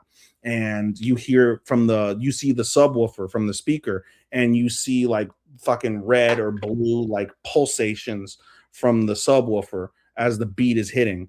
And so I thought that was, a good touch. I can't give it because the overall visuals were just meh, but I did want to highlight that as something that really stood out for me in terms of some of the visuals. Awesome. All right, cool. After visuals, we get animation. Espresso Martini for the best animation. What do you Hey, got? espresso martini. That's a good drink. All right. Yeah. Best animation, Gacha Yakuto. And it wasn't even close. Mm, It wasn't close at all. Gacha Yakuto, animation wise, like there was some good character designs. There were some great character designs this season. And mm, there was some great obscure mm, things anime that they did differently. I couldn't give this one to Sandal because Gacha Yakuta existed.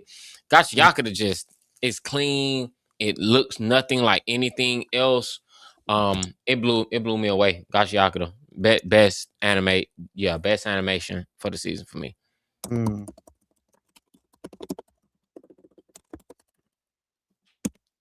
For me, I gave it to My Status as an Assassin. The 90s Bro, aesthetic, ain't no way. Ain't no way. Like the 90s based off of the aesthetic. character design, like bro, you um, know when touching Gacha Yakuta when it came to like animation, bro. I know you like that 90s shit, bro. Come on, dog. We gotta be bro, twinsies. I can't, bro. Yakuza's fire, but I gave it to My Status as an Assassin. He seems the hero, bro, just because that 90s aesthetic, bro, was fucking Because it looks old, so something that you've never seen before versus something retro. And you went for the retro? I went for the retro, yeah, bro, because of the Okay. fact we don't get it. We don't get retro like that, bro.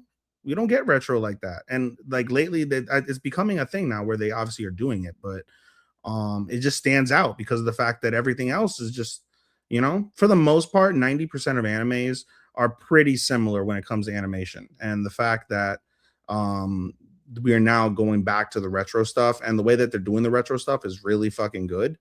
Yeah, bro. I gave it to them. That's as an assassin, no doubt. Okay.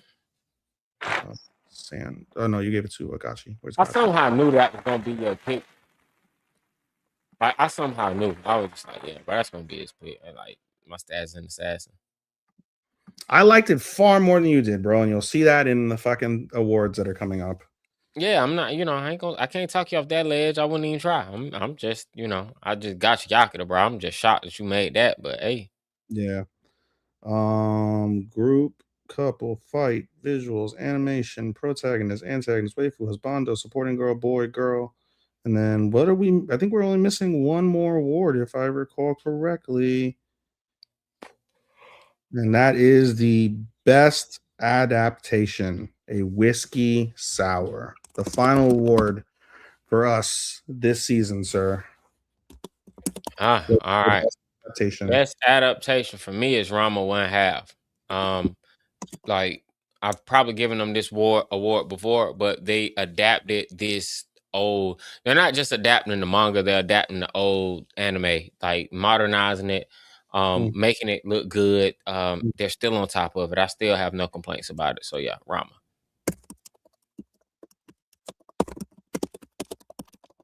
Very good, sir. I gave it to My Hero Academia final season. From what everybody said, the ending in the manga felt a little bit lackluster, and they cleaned that up quite well. Yeah, we didn't get our ships and things like that, but fucking outside of that, they're gonna address that in the OVA. So I can forgive them for that for the most part. But the adaptation of being able to clean up something that was originally not as great and make it stand out even better, in the anime is really solid. They apparently, from what I've gotten from people, they've done they did justice to the fights. Yeah, like you can talk about the pacing, like you're going to talk about later, but to the same degree. Um, I think that the animation for the fights was everything that it needed to be. So, yeah, that's why I chose My Hero Academia final season. Again, it's a solid fucking show. It's gonna go up there, and we'll talk about it more as we go along. But it'll go up there as actually, you know what? No, I'll save that comment. I'll save that comment. Okay, I'll save that comment. I can dig. All right, cool. All right, and I think we're done with the awards, if I recall correctly. PED soundtrack, adaptation, and etchy music, sci-fi, mystery, thriller, natural. Think we've got the whole group duo, couple, fight, visuals, animation, pro tag, antag, waifu, husbando, supporting girl, boy, girl. Yeah, we're good. We done. All right. We done, baby. All right. We're not done with the show, though, ladies and gentlemen, because now the time has come for us to delve into our top anime of the fall season. Sean, you have 11. I have 13. We're going to do it the way that we normally do it, where we will say our honorable mentions in back-to-back order. Any comments you want to make about them afterwards, feel free. And yeah, you only have one to comment, apparently. So go ahead with your number 11. My number 11 is My Status as an Assassin. So night Yeah, and man. Like Ethan is gonna glaze this one up far up his list. To me, it was yeah, it was something to watch. But they could have like it was such a fucking letdown, bro. They could have did so much more. That I just felt like this was another case of them not deciding what type of anime they want to be and having to stuff everything in the 12 episodes. I feel like had they given us 2 cores, 24 episodes, maybe things change. But I really just felt like I could not stand Akira for most of the season, and he finally became an assassin at the end of the season. Spoiler: he finally becomes an assassin at the end of the season, and that's when it's just like, dog, you ain't Rurouni Kenshin. Like it's like, bro, you're not Rurouni Kenshin. Rurouni Kenshin was a teen rebel soldier who joined the war and killed hundreds, if not thousands, of people.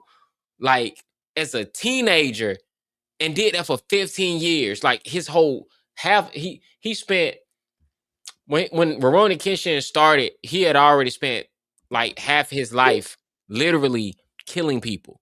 So he got to the point where he was like, bro, I can't kill no more, dog. Like I just made a vow, bro. I done killed too many people. I'm trying to go to heaven. I'm trying to atone. I can't do this no more. I can respect that. Vash the Stampede.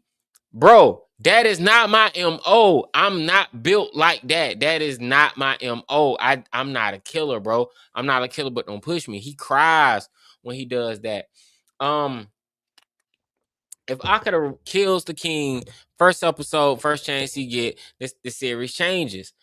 He keeps learning all this dark magic and all these skills, but he won't apply it. Like I'm like, bro, you can be an assassin. Like, what's the whole point? Like, how do people know you? And matter of fact, you're a terrible assassin. Because how are you famous for being an assassin, bro? How are you famous for being an assassin? Oh my god, that's the shadow assassin, bro. How people know? You know how they know? Because you ain't killing nobody. Fucking dummy, is you dumb? Anyway, yeah, man, nah, bro. Status as an assassin was like, stop playing with me. It's probably like Solo Leveling. Maybe if they get a second season and he is a killer, that shit might be fire. But shout out to him. He got a beautiful elf girl and he got a nice magical cat, bro. Just go live your life and be happy, dog. You don't even worry about going back to Japan because you can't take your elf girl with you. So you're never going home, bro. So just kill and live your best life. Okay. I'll glaze it later on. Okay, moving on. For me, number 13, Tales of Wedding Ring season 2. Number 12, One Punch Man season 3. Number 11, Togenanki. I haven't finished all 3 of those yet, the finales, but I don't think anything that they would have done at any of the given points would have pushed them any further. Tales of Wedding Rings, well, they finally fucked and they defeated the king. The character, obviously, we know what we watch the show for, bro. We know what we watch Tales of Wedding Ring for. You watch it. We know you watch it for that. Most of the fans, we know why we watch it, and it lived up to all those expectations with the nudity. So great job. But again, they have sex and it helps. They defeat the hero. Apparently, based off the visual I ended up saving, they end up back on Earth, all the girls. So everyone's living happily ever after. Chris spoiled the shit out of the fucking manga. You want to hear what the fuck he said? For wedding rings? Yeah, for wedding rings. Shoot. He said basically they return back to Earth, they all get married, and then like shortly afterwards, all of them get pregnant. And that's the end of the show, and they're just all knocked up. Okay, that's what's up. So he gets the fucking all right. He's contributing to Japan's birth rate for sure. One Punch Man season 3 for my number 12. At the end of the day, like I didn't hate it as much as a lot of the other people in the anime community did because I'm simple-minded. Yes, there are glaringly obvious like lacks of the animation compared to season 1 that everybody has talked about throughout the season. It's so obvious you can't ignore it, but I didn't hate the animation. I just frankly like the action was solid. There was some points that made me laugh. That's why it's in my honorable mentions, but for the most part, I don't really give a shit. I never really gave a shit about One Punch Man because it was like I just want to see fucking Saitama be badass. And we get that apparently in the finale, but where was that at any given point throughout the fucking remainder of the season? Like he makes little cameos here and there, but like the main characters that this show is built on that everyone loves, we barely see them. And yeah, it's cool to give shine to the other heroes and see them fight, but to the same degree, I could have taken it or leaving it realistically. So, and that's a disappointment in and of itself. Not the biggest one for the season for me, but still disappointing nonetheless. Togenanki, I don't have much to it. It's a good action anime. At first it was compared very closely to Gachi Akuta, and then Gachi Akuta blew the fuck out of Togenanki, blew it away. The animation is fine with Togenanki, and the story is okay. Same thing to a degree though. Like I don't really care too much. But still, like it's got its place. I enjoyed it for what it was. So, yeah, pretty much that's it. So with that said, Sean, let's go into the nitty gritty. Number 10. All right. Number 10 for me is gonna be Little Miss Vampire Can't Suck Right. Sorry, Chris. It comes in at a 10 for me. Yeah, Ishigami's cute. She's adorable. But it's essentially just a school anime doing school stuff, and she's cute. The chibi cute thing is cute, but it does nothing else. It goes nowhere else. It dares to do nothing else but exist. So, I mean, it came in at 10. It was cool. Yeah. So yeah, I did. So yeah, my score for Little Miss Vampire, my score for Little Miss Vampire was a 7 out of 10. I mean, well, 3.5. 3.5 out of 5. What was it for Assassin? Assassin was a 3 out of 10. A 3 out of 10. No, I'm sorry, 3 out of 5. 3 out of 5. Oh, I'm like, whoa! I wasn't gonna do that now. That's I'm gonna fight you when I see you tomorrow. What? No. That's 3 out of 5. 3 out of 5. Okay. For the record, Tales of Wedding Rings, 3.25. One Punch Man, 3.25. Togenanki, 3.25. As a matter of fact, I'm putting Togenanki as a flat 3, which makes it number 13 on my list. Matter of fact, there we go. Boom. Putting it at number 13. So Tales of Wedding Rings, 12. One Punch Man, season 3, 11. Anything else you want to say about Miss Little Vampire, sir? No. Okay, very well. Number 10 for me is Yano-kun's Ordinary Days. The good things about the show, the characters are really endearing. They're really nice and sweet. It's a really nice, simple watch. They did what I love to see in romance anime, where we get the confession early on. The drawback is the fact that, like I said, there's nothing that they really do with the animation. Their relationship, or not the animation, with the relationship, their relationship is such a slow burn. They're still at the stage at the end of the season where holding hands is like really awkward and embarrassing for them. Like, y'all been a couple for 6 episodes and you can't even really hold hands. Like, what is up with that? And then on top of that, to boot, the last couple episodes of the show focuses a lot on Yano and his eye condition. Yano has what was it, hydrochondra or whatever it is, where you have like the different color eyes. And Oh, so he's made fun of. chromia. um yeah, hydrochromia. He is made fun of because of that, and because he's so injury prone, like people call it a curse, and he starts to believe in it. So fucking, like, they make a big deal of it. And in the penultimate episode, the mysterious girl, where they go into the backstory, she's the first person to see the eye, and was like, you have a really cool eye. I wouldn't even wear the eye patch if I was you. And then he doesn't wear the eye patch, and then that happens subsequently right after a crazy accident happens where she gets injured. And so that's where the curse like little thing happened, and he puts the eye patch away. So in the finale, fucking, he goes and he bangs his head on the desk, and his girl is looking at him like, are you okay? Are you hurt? Like she's been doing throughout the entire season. His eye patch comes off, and she sees the eye and she's like, it's a gorgeous eye. Like, your eye is not a curse, it's a blessing. It's so beautiful. And we don't get to see the eye. You hyped up the eye and you don't pay it off. That pissed me off, bro. Pissed me off, because I like, okay, we can see the eye, and if he covers it up again, cool, no problem. But at least we get like a little hint. Is it yellow? Is it red? Is it blue? His regular eye is brown or black, whatever it is, right? Like, give us something, right? And then you can lean into that in season 2. Like, if she wants to say some cute shit, like, you have a red eye, people will say it's an evil eye, but I think it's like the color of a ruby. Rubies are beautiful. I think the eye is beautiful. I think you're beautiful. Whatever your soul, whatever matches your soul, all that shit, right? You can lean into that. But no, they didn't do that shit. So that disappointed the fuck out of me. And I gave this also a 3.25 out of 5. All right.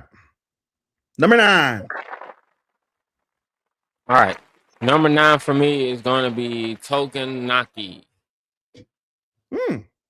Yeah. Bro, say what you will. Say what you will. The only thing that I ain't gonna say the only thing. Whatever number I give this, Gacha Yakuza is only like a half step to a whole step up above it.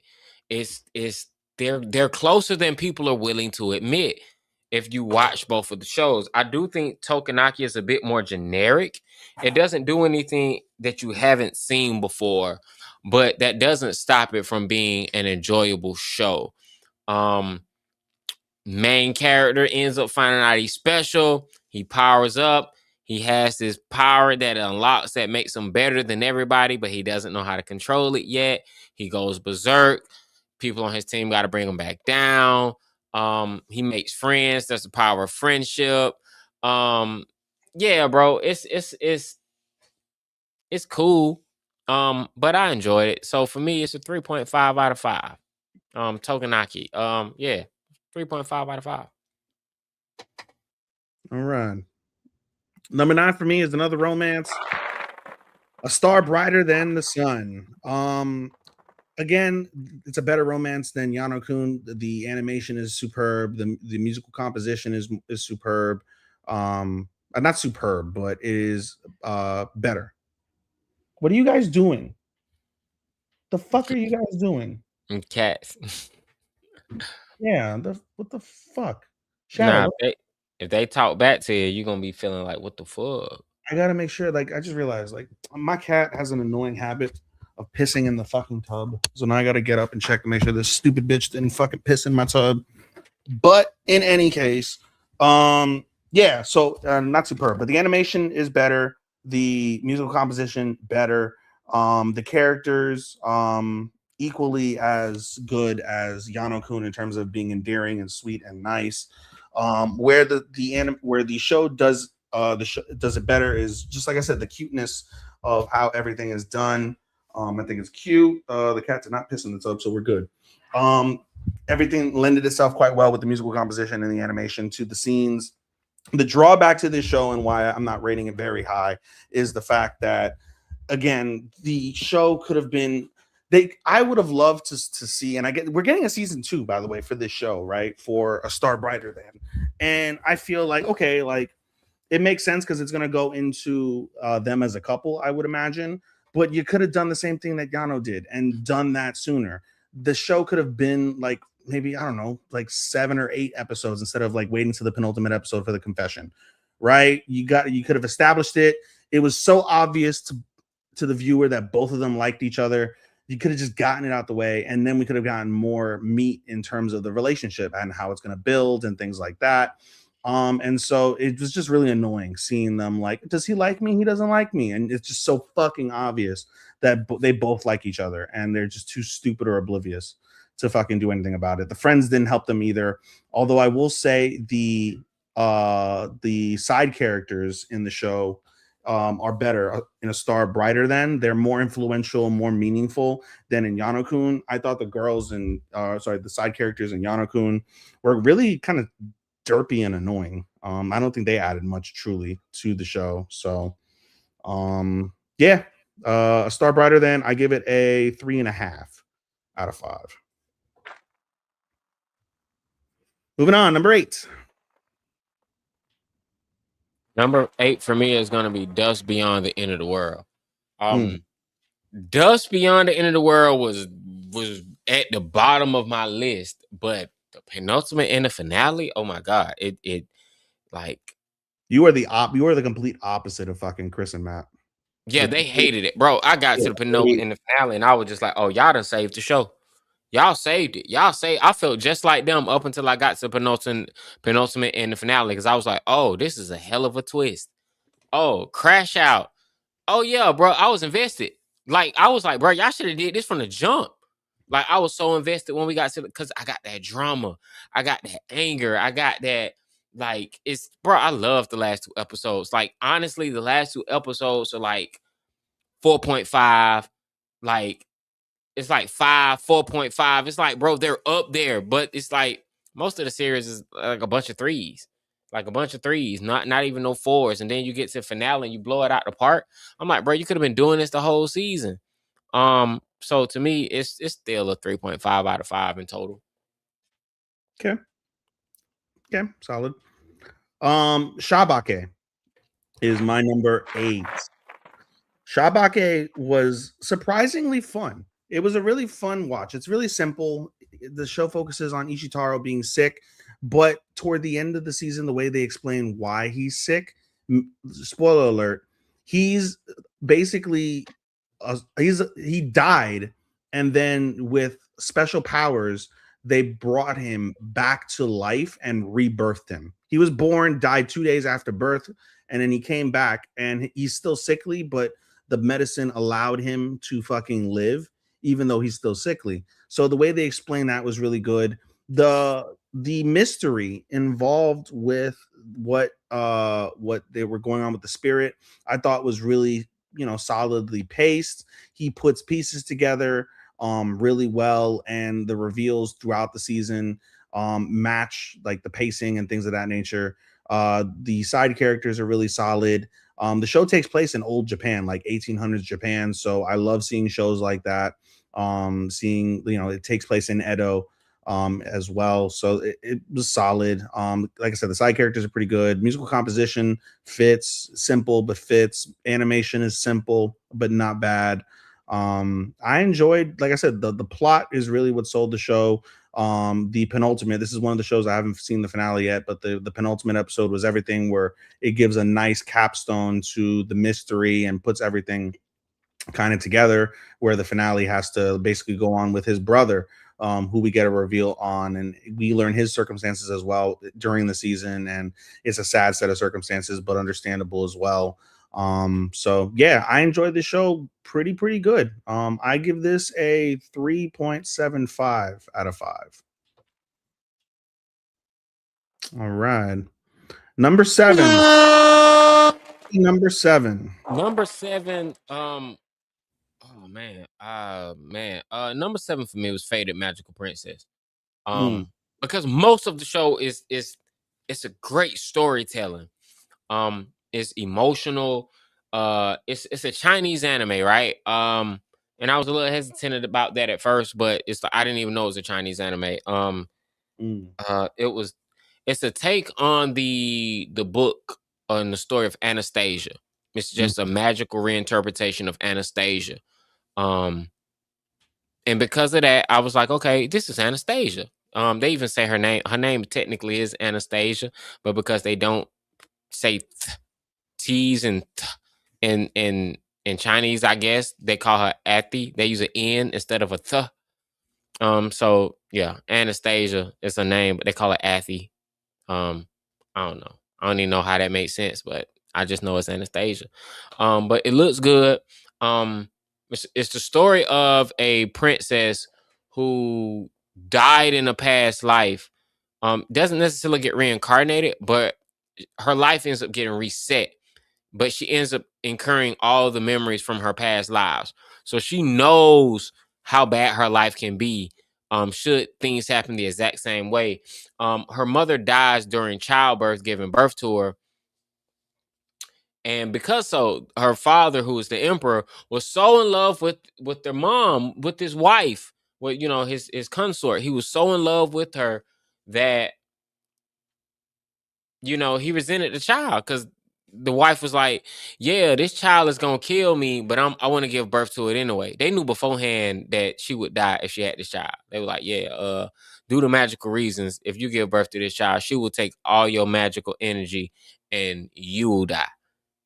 And the emperor's like, "Oh yeah, we're not having this baby. Let's go ahead and let's abort that right now." And she's like, "No, you're not doing that to my child." And he's like, "You'll die. I don't want to be without you." Say, "Yeah, but I'll give the world my daughter. The world needs my daughter, needs our daughter." He's like, "No, I don't want that. I want you." She was like, "Well, I'm doing it anyway." She does it anyway. She dies. So the emperor abandons this child. He's like, "Man, I didn't even want this child. Not the love of my life dead." So he doesn't meet his daughter till she's like 7. mm, And she slowly, charmingly wiggles her way into his heart. And she ends up becoming like reminding him of his wife so much. He's like he wants to keep a relationship with her. And most of the anime is about her learning how to harness and control her magic and win over her dad's affection and not recreate the past life that she endured. That she thinks is dreams, but actually are just memories. It's a pretty good show. Pretty good show. It's 7 out of 10 though. Still not an 8, but it's definitely a 3.5 out of 5 for me. mm, mm, mm, mm.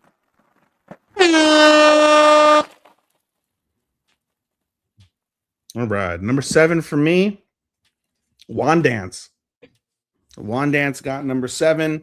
Like I said so many times on the show when I was reviewing Wand Dance, the normal animation is good. Some of like the pieces, like I said, like when I was trying to describe the visuals of the CGI itself, like with like the effects and things, I thought was solid. The love story, although not a primary focus, is still cute and definitely has potential there. And then the whole principle of the dancing itself is what the plot surrounds, and the emotions and the feelings and the thought processes around the dancing and the music are all really, really good. The fact that they license so much music, real life, real music from Japan and elsewhere, and give it credits and titles and things, I thought was really well done. I enjoyed that aspect of it. The way that the plot carries itself in terms of the drama surrounding the dance battles, I thought was really, really good. And it keeps you invested, as well as the dynamic of Cabo being a habitual stutterer. He has that like issue with speaking, but he like slowly like comes out of his shell. He went from having a couple friends that he would just follow around because they're his friends. He stood up against them, and then they were cool with him after the fact, when they were trying to perv on the girl that he ended up falling for. His friends at the dance club all accept him. They know he's a little quirky with his speaking, but they don't care. They treat him like normal. I think that's really well done. I like everything about this show except for the CGI. Yeah, See, yeah. I told Matt CGI makes this anime lose one full star. If this honestly, if this show didn't have that awful CGI, it would be in my top 5 easily, and I would have rated it pretty like at least at minimum a 4.5. But the CGI just is a full star taken away from it. I hated it. It looked awful. It did get better as the season progressed, but again, no emphasis on the facial expressions. It literally just looked like somebody just fucking like a teenager is just playing around with animation, stuck the characters there. At first, it was very like robotic, very like stiff, and it gets better as I said throughout the season where it becomes less like that. But again, for me, the facials and the hair looking like floppy fucking noodles instead of it being like free flow. Like when they really emphasize on like the best parts of the animation that's not CGI, it is incredible. It's really good animation, but and that's what they should have done for the dancing portion, right? It could have been maybe a little jump cutty too, and that would have been even more acceptable than just the CGI. So the CGI just ruined the fucking the show for me. But nonetheless, I give this a 3.75, which means if I took off about almost a star for the CGI alone, it would have been a 4.75. I enjoyed Okay. it about it that much, but I can't logically put Wand Dance above my other 6 shows simply because of the fact that they just did everything else that an anime is supposed to do way better, or the way it's supposed to be done versus Wand Dance. They just ruined it with the CGI. So I very much look forward to the live action, seeing that shit. That should be lit as fuck. And maybe they do something about the CGI in season 2. Hopefully they do less of it. Maybe they go back to like the original, like just normal animation. And I think that'll be a good, that'll be even better for the show, I'd say. So, yeah. Number 6. All right, number 6 for me is Gachi Yakura. Wow. Yeah, Gachi Yakura. Yeah, Gachi Yakura definitely in the middle of the top 5 now. Gachi Yakura was like impressive. It was. Gachi Yakura was it had a lot of it did it's like a yo-yo. Great premiere, then it got dull Mm, and was just meh. It was very mid. And mm, then we get the last arc. No, then we get Mao. Not Mao, but what's your girl? Amo. We get mm, Amo. Okay, mm, emotionally, I'm back up. mm. Then after Amo, I'm back down. It's like, okay, y'all introducing all these characters. For y'all to introduce all these characters, bro, y'all gotta find a way. They look cool, but I don't know nothing about them. I don't care nothing about them. They don't have an impact. The main character's not really interesting. Like literally, it's I don't know, man. Nobody's really interesting except your girl and Jabber. The girl with the gun. I can't even remember nobody's name. And it's like, damn, bro, I can't even remember y'all name. Like, my favorite thing about Gacha Yakuza is like they're black Engine's not characters. bad. Engine's Huh. not bad. My favorite thing about Gacha Yakuza is they're black characters, and I'm not gonna be Yeah. shy to say it. People Yeah. like, oh, you making it about race? I am. Yeah. We got black characters, and I like that. I Receptionist is like the fact badass that as fuck. Receptionist is badass as fuck. Fucking yeah. the leader is mysterious, but he seems cool as fuck. He's got a third eye tattoo, fuck that literally moves. That's fucking cool. So Gabber is fucking psycho. Yeah, I get it. I'm waiting for this. Should have been they should January. This another course should keep going. But because they're doing this in season 1 and this is not part 1, I'm gonna stop it right here and say, I love the character design, I love the soundtrack, I love the production, but story wise, is too much of a yo-yo for me. Mm, That's why I'm mm. giving it a 3.5 out of 5. Wow. Great, good show, but it Mm, could have been great. mm, 3.5 out of 5. mm. Hmm. Interesting. Okay. Plus everything that's in my top 5, I enjoy way more. Okay. Okay. You had me. Your thing makes a lot of sense, and I moved it down 2 places from where I had it. It must have been. You know what it was when I hear your and what you're saying makes sense. I think it was what's the word? What's that saying? Recency syndrome, right? Recency Recency bias. bias. Recency Yeah. bias. Yeah, yeah, yeah. Like because I this is the last thing that I was binging, and I'm like, yo, and I binged through all the fire parts, so I was super high up. So that makes sense. Yeah, All right. it's like, yeah, I was just so frustrated with Rudo. Damn it, that Yeah, shit Rudo just Rudo's like very one dimensional. he I just would say ain't did like he's angry and Rudo he is pissed off. Rudo's best when his back is against the wall, and if he, I don't because I haven't seen the rest of the They show didn't yet. give him a fight. Literally, old boy just said, "You should come to the sphere with me. You should join me. Or do you do you have a brain? If you had a brain, you would join me. Join me. Leave this team. They don't care about you. They're your fake friends. You should come with me, and we can get our revenge on the Spherites. I'm going to take these tools, and I'm going to make this. I'm going to make this trash beast fly, so that we can go to the sphere." And it's like, bro, y'all ain't Bleach. Can y'all finish a fucking fight? Like Bleach told y'all how to do it, and y'all just will not do it. Like but hey, but old girl fight was like nasty, bro. Her fight was dope, and then she get a rematch. I can't wait for you to see that. She gets a rematch too. Dope. Mm. Like, but that's what I'm saying. Between her and Ruda, that's my ship. I want them to really be a I do too. thing. I do too. I do That's too. my favorite little ship. I really want her and Rudo to like get something, but Rudo don't seem. I Rudo, was bro, about to Rudo, make a Stranger Things joke about Rudo, but I'm not gonna spoil it. I think Yeah, Rudo still likes whole girl that was disappointed in her, right? Just I because think he of liked Amo. No, I no, think he felt bad for Amo. you feel bad for Alma. No, I'm talking about old girl from the sphere. Oh yeah, he did like her. Then she just like threw his toy down. Like I pissed him off. I feel Yeah, bad for Amo. Like damn, really feel bad for Amo. Amo didn't deserve that. she didn't deserve her end. She deserved that ass whooping that Rudo gave.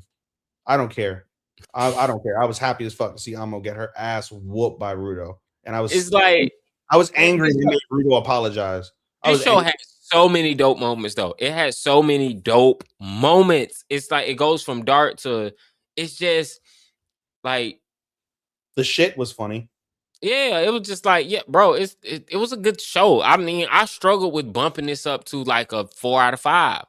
I struggle with bumping it, and I'm kind of on the fence. Like a 3.5 don't feel right, but a 4 seems too high. I low key for this show, I wanted to be like, maybe I should be like Ethan. This is a 3.75. I literally thought about like trading my grading system just because I I'm have it. like, I'll tell you what.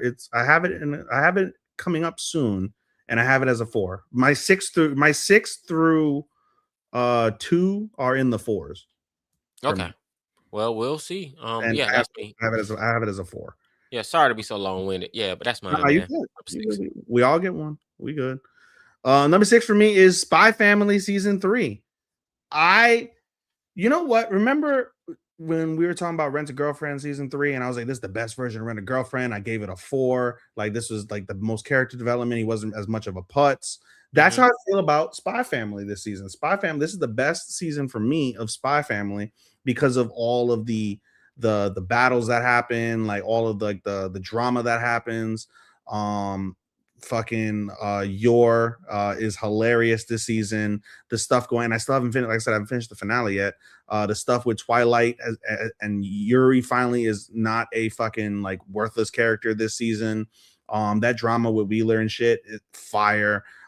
The bus jacking incident with Anya, like it's funny, but and then obviously Anya's Anya. I'm not a fan of Anya, but this is the best that Anya's ever done. I think definitely since the movie, no doubt. And I think the movie, and when I look at it, I feel like the movie definitely set up Anya to be more influential and have more of these type of moments and set her up to be able to do what she did during the bus jacking incident and how critical that was as well.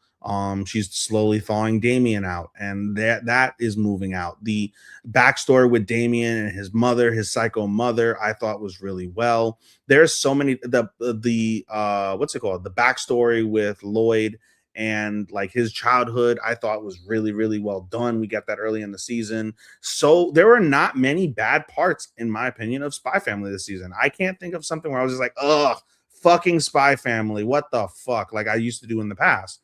So I thought it was the best season. I gave this season a solid 4 out of 5. Hey. I just like my top 5 more. Okay. Speaking of top 5, we in the top 5, baby. In the top 5. All right. Going forward for my top 5, I will give you guys scores, but I do need to let you know that within my top 5, there is nothing less than 4s in my top 5. It's 4s and up in my top 5. I'm starting my top 5 off with the final season of My Hero Academia. This was by far not my favorite season of My Hero. I thought last season was better. I thought the season before that was the best one. Honestly, I felt like this was one of the worst seasons of the show. Like, I did not enjoy the final season. I did not. I did not enjoy Shigaraki and Deku like having this mental battle and they trying to just hype it up. I hated him. Even this is a manga issue, not an anime issue. I hated. It was a brilliant idea in the grand scheme of, hey, my body couldn't take it when I got off for one. We just gonna give it to him so it kills him. But you want to save him. He didn't want to kill him. He just kind of wanted. It's like, bro, you end up killing him, but you just didn't want to violently kill him. But it's like I didn't necessarily want Deku to be a monster, or I didn't. It's like. He's like Spider-Man. He has a code. He's like Batman. He has a code. He's like, I'm not gonna kill. That's not who I am. So he was never fighting to kill. He was fighting to defeat. But I feel like with stakes being so high, that was a bit selfish. And so the fact that they gave us like 2-3 episodes for an epilogue, I thought was generous. But that lets you know that the fight dragged on. Bakugo literally saves the whole season by defeating All For One. Like him defeating All For One saved the whole season because there was there was nothing else too interesting. So when he defeats All For One, like that was just Bakugo showing up and bossing up. My favorite part of the season was probably All Might getting this Iron Man on and just going toe to toe, even though he got wrecked. I thought that was brave. But I was really frustrated with the Deku fight. It just dragged on and on. There were really no slugs. Everything was just fake outs and smoke screens and him talking to all the other incarnations of One For All. I mean, One For All. Like I was not a fan of this season. Kind of like some of the other reasons you said, none of the ships took off. But I do like how the last episode showed us what happens when everybody grows up and everybody gets grown. But then they immediately spoil it by saying there's more. I don't want more. We're done. We're done. I don't want I don't want a special. I don't want a movie. I don't want nothing extra. We're done with it. Like, bro, I'm done with My Hero. Let's move on to Vigilantes. Like, can do is you can cross over Vigilantes with more My Hero Academia like main characters, but Vigilantes is a prequel, so I get it. But I'm just happy it's over, bro. I'm not gonna hold you, but it's still a 4 out of 5 because of the emotional weight from the previous. It's kind of weird because Gachiyakura was a better anime this season than My Hero was, but I'm taking My Hero into account that it was a finale. The way they closed out everything, I was satisfied with how they closed everything out. I just felt like, bro, Deku ain't got to fight Shigaraki for 8 episodes. Like, bro, 8 episodes was the same fight, bro. You trying to, like, that's, bro. Dragon Ball for Frieza did that shit, and we forgot how many episodes it was. It was epic. This wasn't that, and I feel like they could have tried harder. But that's my rant. I'll counter some of that when I get to it at some point. But you know what you did solidify in the finale? I gave it a 5, like when I reviewed it with Chris. But some of your points did make sense. So I bumped it down to not a 5. And that solidifies that for the first time, I think this year, I have no 5s in my 13. I Mm. can give a show a 5. If they had its flaws, but honestly, it was just really Shigaraki versus Deku. Like I was like, bro, y'all, because it was so much of that going on from the previous season. I was just like, bro, y'all been dragging this fight. It dragged. It was like, bro, I just want this fight to be over with. Well, at least it's not what's it called? Goku and Frieza. Goku and Frieza was one of the most epic anime fights I've ever seen. This wasn't even close. Bro, Like, that's you know why Bakugo fight was so dope? That shit was one episode. yeah, Bakugo went yeah, to business. I yeah, hated Bakugo for 4 yeah, seasons. For 3 seasons, I hated Bakugo. I got yeah. the last season was like, you know what? I quit. I resigned as president of the fuck Bakugo fan club. I fuck with him now. I No, hate who he was as a kid. I started fucking with Bakugo when they had the tag team against Shigaraki during I think season 5, was it? This was season 5. Or was this season 8? This No, was this season is 5. season 8. Season This 8. season 8. Yeah, this is season 8. Shit. Yeah, bro. Yeah, bro. I hated Bakugo for most of the series, but the last 2 seasons, like, nah, bro. Bakugo really grew up. He's still like Yale and is immature, but at the same time, it wasn't clear distinction. Like I said, had I wrote My Hero Academia, it would have just been Naruto. Bakugo would have pulled a Sasuke, and Deku would have been trying to get him to come back to class. If I wrote it, that's what I would have did. Like, I'm sorry, if I would have wrote it, that's what the show would have been. It would have been he joined a league of villains, and he does some Lelouch shit where he, in order to save the world and be the greatest hero, he ends up like being the top villain so he can take down all the villains from the inside. But somewhere along the way, um, One for All takes over his body, gives him some extra quirks and shit, and it's like Deku gotta save him. That's how I would have wrote this shit. But I ain't write this shit. And I don't want to insult the writers who wrote it because I think they did a phenomenal story. I just didn't like how Deku's fight dragged out, bro. Okay. Yeah. All right, number 5. Extra rant over. You good. Number 5 for me is Gachi Akuda. That's a good choice. That is a good fucking choice. Number 5, literally, didn't have it on the show before I started binging it because I needed to catch up. And recency bias, don't give a fuck. I enjoy the shit out of it for all the points that you fucking mentioned, bro. Animation, great. Soundtrack, fire. Character design, solid. The fighting, amazing. I agree with you in terms of Rudo. Like, I enjoy Rudo a little bit more than you do, but I understand your point and makes sense in terms of Rudo just being very one-dimensional and bland. Your point about the black characters makes total fucking sense because in reality, I think they are the best characters in the show. There are other characters like I like Engine. He's pretty straight. Cool. What's his face? Yeah, him. He's pretty fucking solid, like as well. We got the backstory, which I didn't care too much about, but to the same degree, it makes sense. It gives him more of a reason to care. And then you see when he's like, "I'm gonna fight this guy. I'm not gonna win. I'm not gonna lose," and he's just fucking tweaking dicks. He already did. He been lost. That was funny. Reaper saved the show for me, and I'm still not done with it. I can't wait to see what else she does. I know from seeing the visuals, she is part of Rudo's final fight with Homeboy, so I'll see what happens there. But yeah, dude, I can't think that Gachikuda would have done anything that would have negated its position in the top 5. So that's why I put it in the top 5 despite not finishing it yet. But I think the other 4 shows they just did stuff better. Same thing. I enjoyed them more. So yeah, number 5, Gachi Akuda. One of the good recommendations for the season, no doubt. All these for the record, 5 through 1. I guess 5. You can't really. I can't say anything about my 1, but 5 through 2 are my biggest recommendations for the season. Yeah, Gachi Akuda with me is I low key want to tie with My Hero. Like I really got to think about that. I'm gonna actually catch this finale because I was waiting on the dub. And the dub is fantastic. Like I might bump it up to a 4. Like I might bump it to a 4. It won't change his position. My Hero was still it won't. My Hero still 8. But at the same time, I kind of want to switch him. kind of want to switch them. I don't know. Anyway, yeah, I'm done. I say give it a 4, bro. Give it a 4. I think it deserves a 4. I have it, by the way, like I said, Spy Family's a 4. Gachikuda's a 4. I didn't take into account the yo-yoing that you had mentioned with Gachikuda, but that made total sense. And I had it at 3, bro. But again, that was recency bias. Well, it was the first part one was slow as fuck.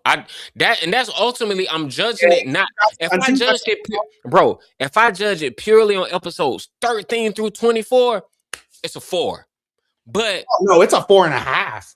like if I'm because if I'm judging it from completely from 12 and up, it's like, yeah, the most interesting thing about the first car I think was Amo's story. Yeah. And I think that's where it picked up from Amo. Like if you from Amo on, the show's a 4.5. From before Amo, 3.5. That's why it rounds up to a 4. 3.5, 4.5 is 8. Divided by 2, 4. There you go. Okay, cool. That was number 5. Number 4. Sean, number 4. All right, number 4 for me is may I ask for this one final thing? Man, no bad episodes. There were no bad episodes. Like I would say the most controversial take about this is the fact that there is it's a gag. Like One Punch Man, it's a gag. Scarlet puts on her gloves, boxes you out. She slows time down to box you out. She always my favorite thing about Scarlet, she talks shit. Yeah. She talks shit. She was just like, she backs it up.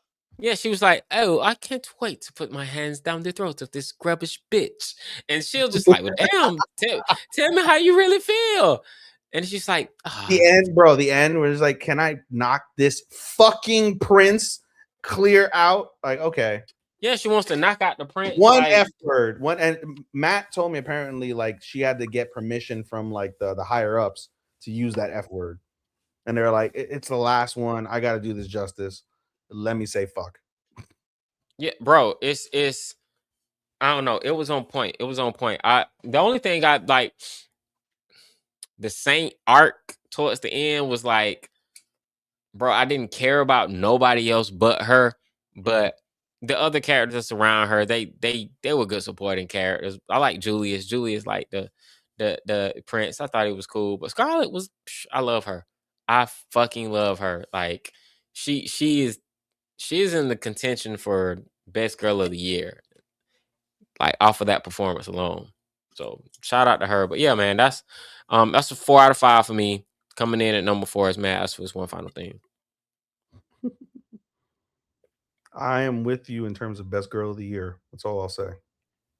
In that same boat. Okay, number 4 for me. You know something?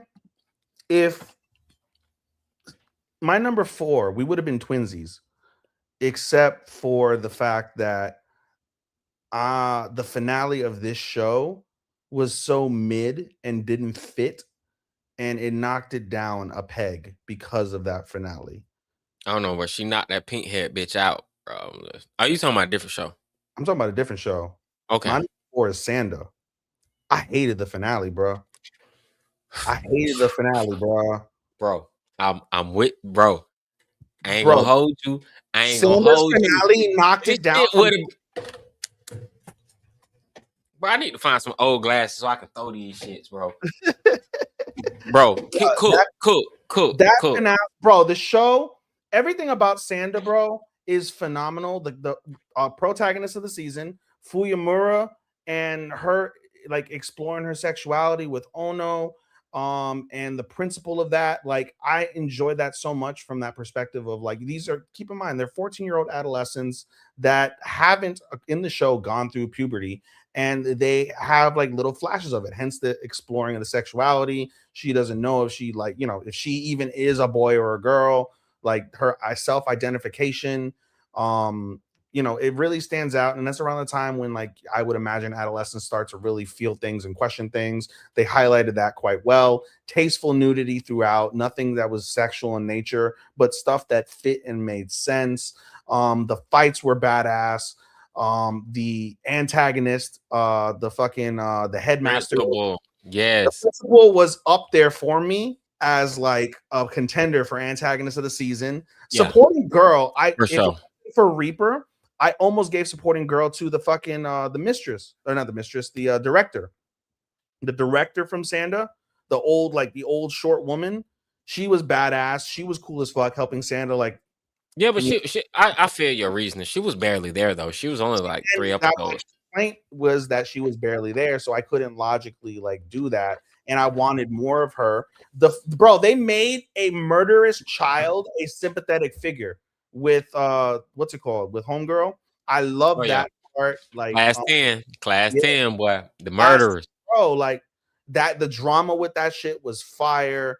Bro, I loved it. And then the finale, fucking Ono is dead because of growing pains. Like, I got the understanding of why that was, but they could have done something a little bit better with Ono, bro. Like, her death felt like kind of meh, and then the shit with Fuyimura and Sanda, that was nice, but it wasn't befitting of what the show gave us. The first 11 episodes of the show were great, and then the battle's over. The battle's just like, all right, well, I'm gonna retreat because I don't want people to like see me lose or whatever the fuck.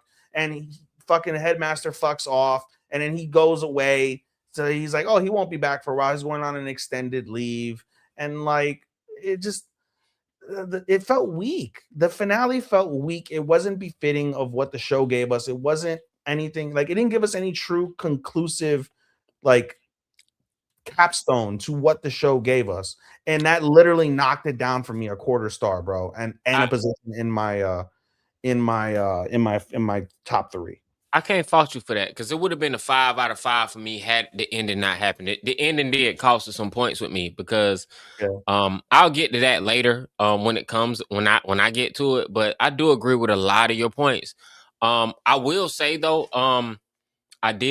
what saved the finale for me was Sanda and Fullmura, them having their moment when he decides to just, you know what, That was I the don't have only to. part of the finale I I don't. liked. I don't have to be, but the growing pains thing was like, oh shit. No, the only reason I didn't like the finale is because I was like, it didn't feel like a last episode. It felt like, okay, so do we get a new episode next week? Because what the fuck? Like, It it's wasn't just, like I said, it was not a conclusive capstone. yeah, like they didn't close out for like, even if the manga's ongoing and this is only half of it, I'm like, y'all could have There's a closed it. better point somewhere. There's a Some better point somewhere, bro. Nah, I just think how they did the tone. But like I said, You know I'll where they get could to have this. ended it? You know where they could have ended it, bro? They could have ended it with them discovering Ono's dead. Then boom. Leave us on that humongous cliffhanger of Ono dying, and then end the season there, and then season 1 picks up with the aftermath. And then you start off season, or sorry, 2. And you start off season 2 with Fuyimura and Sanda having their moment, and then you move on. Like you said, what's next week's show? Now that they've reunited, they're good. She cried it out. Where do they go from here? That is a good point, my guy. So, regardless, though, I love Sanda. One of my surprise of the season, our surprise of the season. I gave it a 4.25 out of 5. 4.25 out of 5. All right. Top 3. What's your number 3? Top 3. All right, man. My number 3 is Spy Family. Okay. For a lot of reasons you said. Lloyd's backstory. I didn't expect it. I got it. Loved it. Mm. I always loved Anya, but I felt like Anya was a little bit more not just a comedic, like just idiot. She was a kid. The bus jacking incident was hilarious. Anya carried that whole stuff. Mhm. My favorite part is when she broke down crying when York came her because she's just a girl. Sometimes we forget that no Mm. matter the fact that she can read minds, she's still a girl. I love your meeting Damien's mom, and we finding out Damien's mom is all fucking schizo. Mm. Crazy work. The bus jacking art, I was ready for that to hurry up and get over with because that was like my least favorite part of the season. But like I said, Anya kind of made it, she made it enjoyable. And then we get the last arc, which is they're trying to preserve the peace. They get into the action with Lloyd. People getting shot, people getting cut, people getting blown up. This is the shit that we saw in episode 1 of season 1. That I was like, yo, Yeah, this is fire. I like how they can go between a comedy and still make you remember, like, oh no, but we this is a spy show. This is spy. This is action. We got spy. And then you still get your twist, like the agent, like knocking, like saving them, saving Lloyd. Like Lloyd gets saved, by his coworker who has a crush on him. And then you're just kind of like making nothing out of nothing, just off of the strength. Like, I don't know, it's such a great season. Such a great season. I really enjoyed it. It's the best. It's the best season. I wouldn't say that. I would say last season is definitely my favorite season so far. I would say the first season is good, but last season is my favorite season. But I would say this season, I appreciate what I got. I appreciate what I got, but I felt like something was missing. That the other seasons that I did get from the other seasons, that may be the OP, the ED, and something in the middle, but it was still solid. It was still solid. 4 out of 5 for me. Yeah. Cool. So we same thing. 4. We gave it a 4. I just had it lower. We're all good. All right. Number 3 is the show that you just talked about for your number 4. Sean, may I ask for one final thing? Awesome, man. No bad episodes, just like you said. The voice I gave this, I was like, all right, you know what? I'm gonna listen to it in dub. So the first dub show I've seen in a long time that I loved. I loved it. I love the dub. The dub was everything that I would have expected. The characters fit. The voice casting for the voice actors fit each character. The lines, because again, keep in mind they get the little differences when they do their voice acting versus what the Japanese do. And it's interesting from the perspective of, like, we learned obviously that Crunchyroll is using AI for their animation for their subtitles.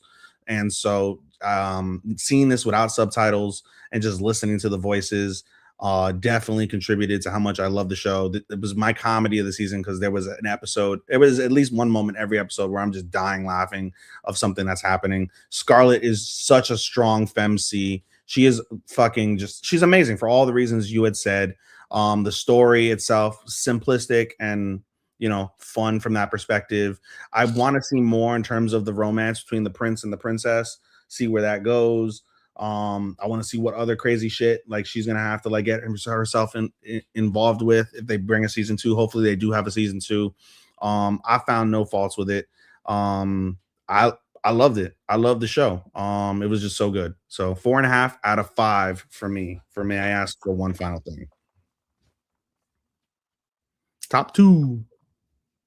All right, man. Top two. Oh, man. All right. My number 2. My number 2 is Rama 1/2. The second season of Rama 1/2. I loved it. Like, this was one of my favorite shows. I look forward to it every time it came out. Pretty fascinating stuff, because this was the part I was telling you guys about that I didn't want to spoil, but I just kind of was so excited for it to happen. We've reached the point where Rama and Girl Rama have 2 different personalities. We've reached the point where Rama is more accepting of his female part. Even on the finale, when he transforms and he's like, and him and Akane having a conversation, she was like, Rama, I like you no matter what form you have. He was like, I guess you can be cute.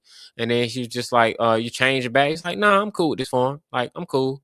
Like, Rama will sometimes, and what you'll see in season 2, a lot of the episodes start with Rama transformed. Rama's already a girl. Rama was a girl most of this season. Rama accepts he's a girl. His students, it's kind of weird because they know he's hot, and they're like, yo, transform, bro, because I'm trying to see them titties. And it's kind of like just weird. Like, bro, don't objectify me like that.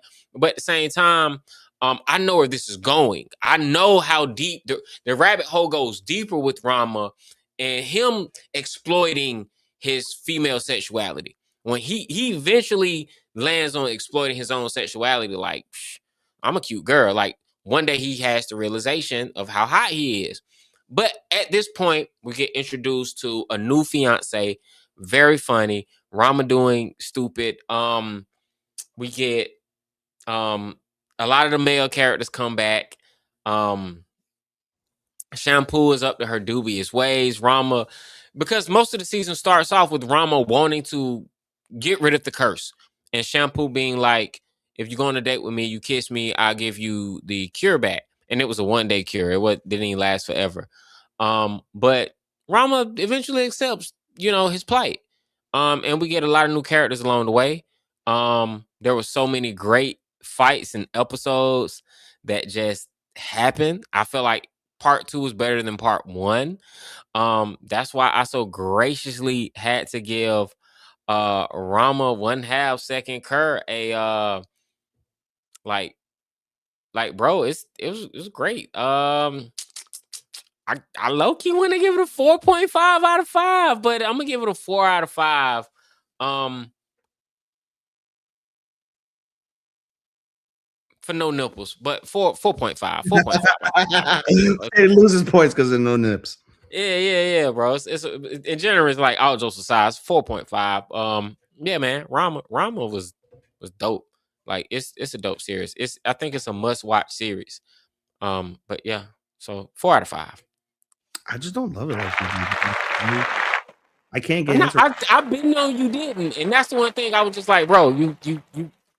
I appreciate you trying to stick with it, but um, this was a retro anime that they remade, and I'm enjoying it for the first time all over again. Like I love it, bro. And I hate that you're not that it annoys you so much. You know what I'm saying? Especially when they have the sports episodes. And they'll be some of the best episodes. And I'll be like, yo, Ethan are gonna love this shit. And you be like, yo, I hate this fucking episode. And I'm like, how, bro? It's hilarious. They fought, and it was just like, bro, this is what bro, I get it, but it's I just don't like the most of the characters I hate. Like I like what's it called? I like Rama and Akana's dynamic. I like that dynamic, and that's about the only thing I really like about the show. Like Hyoga, not Hyoga, Ryoga. What the fuck? Ryoga. Ryoga. Ryoga's fine. Like he's cool. Shampoo annoys me. She's hot, but annoys me. The fucking I hated the fucking the pervert grandpa. I loathe the worst character on that fucking show. The worst. Bro, they toned him down. That's all I want you. I want you to know they toned him down. And he's still the worst character on the show.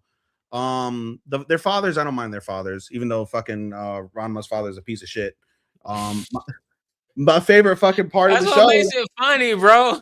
Rama's father is a piece of shit, and my favorite character this season on the show was fucking the new girl that does the okonomiyaki. Okonomiyaki. She was my favorite. She was my favorite character this season. So that was what it was. I didn't put it on my list, but It didn't even make your honorable mentions, which is crazy. Nah, man. But yeah, you like Yukio. That's the Okonomiyaki girl. Yeah. Nah, Yukio. She does good. I need Kodachi to come back because I really like Kodachi. She's annoying, but she is so cool. Yeah, I love Shampoo.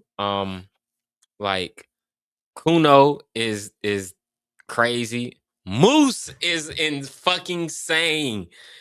Oh man, like there's so many good characters I like. There's so many good characters I like. Moose is a better character than fucking the other guy that loves fucking pink haired girl, and the kind of no, because Moose like is Moose is funny. Like Moose is funny. Like, but they're all like have her. I don't want her. Have her. I won't run my. And then now fucking what's it called? Moose or not Moose? Shampoo feels bad for Moose, and so we made that we go along. That wasn't bad. You know what? Your points. I had it as a flat 3. I'll bump it up to a 3.25 now. But I do feel you on Haposai, man. That man just like he's so annoying. That is like one of those tropes that's like it's a classic early 90s, late 80s trope, which was the pervert stealing panties, like Inuyasha did it. Same author though, so I think that was just something that this author Dragon Ball wanted us to. Dragon Ball Orochi is the best version of that trope. Well, my favorite thing about Rama in general is it was created by a woman. It's like yeah, it's like it's created by a woman. That's my favorite thing about Rama. It's a woman created it and provides a bunch of good characters for a good show. And just the feelings between Akane and Rama, they evolve. Rama's in denial, and Akane is a tsundere. She's one of the original tsundere. She deserves more respect. Yeah, I feel that. I just wish Rama had more of like a linear story. Like I understand that's not the purpose of Rama. Yeah. That's the one thing about it that Like, there is no linear story. He will never go back to the pond and get cured. That it's like Gilligan's Island. that's fine, bro. But give me a villain. Give me a villain that they have to like a constant like villain, right? Like, you know, that they have to go after, and then like all these other characters, like, yeah, this is their day to day as they grow and shit. But then like give me something where they all have to like band together and face the villain. Nah, And villain Power Rangers villain of the week, bro. X-Files, you're getting the villain of the week, monster of the week. That's what you get. all the villains are weak. All the villains are weak. I mean, Rama's just strong.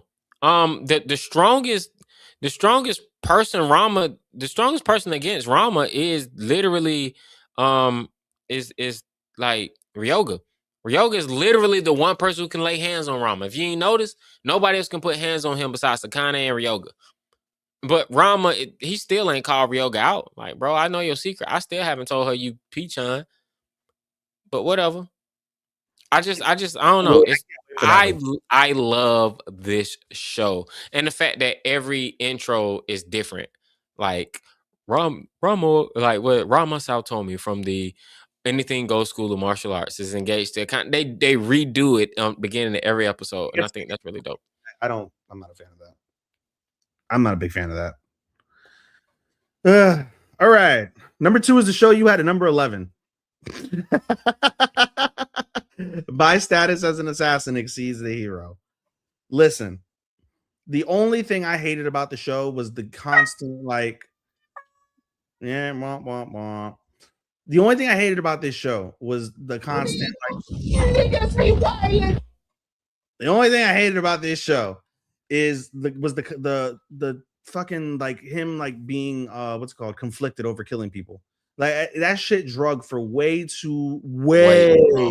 long. It was like, okay, I understand. Like at first I was like, I understood it when he let go of the demon, and like the fact that he put himself into deeper shit and almost died because fucking Amelia was like taken over by the other demon that they could have gotten away from. And that should have been like a trigger to be like, I put everybody in danger by not killing this motherfucker and us getting the fuck out. That should have been it. The fact that he was so conflicted over Graham, who he knows is such the biggest piece of shit in the world thus far. And he's like, I don't know if I should kill him. And he's still going on about it. And he's having conversations with everybody about it. And he still hasn't made up his mind. I'm like, that shit pissed me off, bro. That shit was so fucking annoying. And that's why it didn't get a 5 stars from me. But outside, it knocked off a fair chunk of points for me. But outside of that, everything else I loved about the show. The dynamic with him and Amelia, great, beautiful, cute. The ride or die thing that I kept mentioning over and over again, that matters. And I think that's really cool. The fact that he gains respect from his class. He's no longer like the weird silent kid, like the school shooter type that they were thinking of him. Like oh no, like this motherfucker is like for real. He's gonna be the key to us getting back home. I thought that was cool. The popular kid in the class who's the hero, I'm glad that he's not a piece of shit. Like normally the popular kids, not only is he lesser than Akira, but he would normally in like most animes be a piece of shit, like as well, like scoffing at him, like I don't need Akira, I'm better than Akira. And then Akira goes and fucking humbles him in front of everybody. That would have been nice to see to a degree, but I don't mind the fact that the hero's not a bad person. Saren is and I should have put fucking Saren as another option for best supporting boy if it wasn't for Chitose. Saren is everything to Akira and provides great support. I mean, but he did die in like the first 3 episodes. Yeah, but it still gave him he still helped him grow, and with him coming back in that, like, video message I that, like forgot y'all take supporting way too literal. yeah, we Y'all take don't take it as who supported the main character as far as carrying the story along. Y'all do it as, oh, you helped. yeah, like, it's literally, like, you are a backbone to why Akira is so strong. So Saren is solid. Yoru is a fucking great familiar, one of the better familiars we've seen in a long time. So that's cool. And then, just like I said, the animation itself, the 90s animation really stands out, was really solid. The fighting and his powers, the fact that Akira is so OP, but still like has opportunities where he's like vulnerable or he's not as OP as we think he is, despite him being super OP. I think that's well done. The best part about this show, remember, it's an isekai. I asked Chris this when the episode happened and we did the review, and I'm asking you the same question. Can you think of an isekai that literally goes and shows you the ramifications of the isekai happening?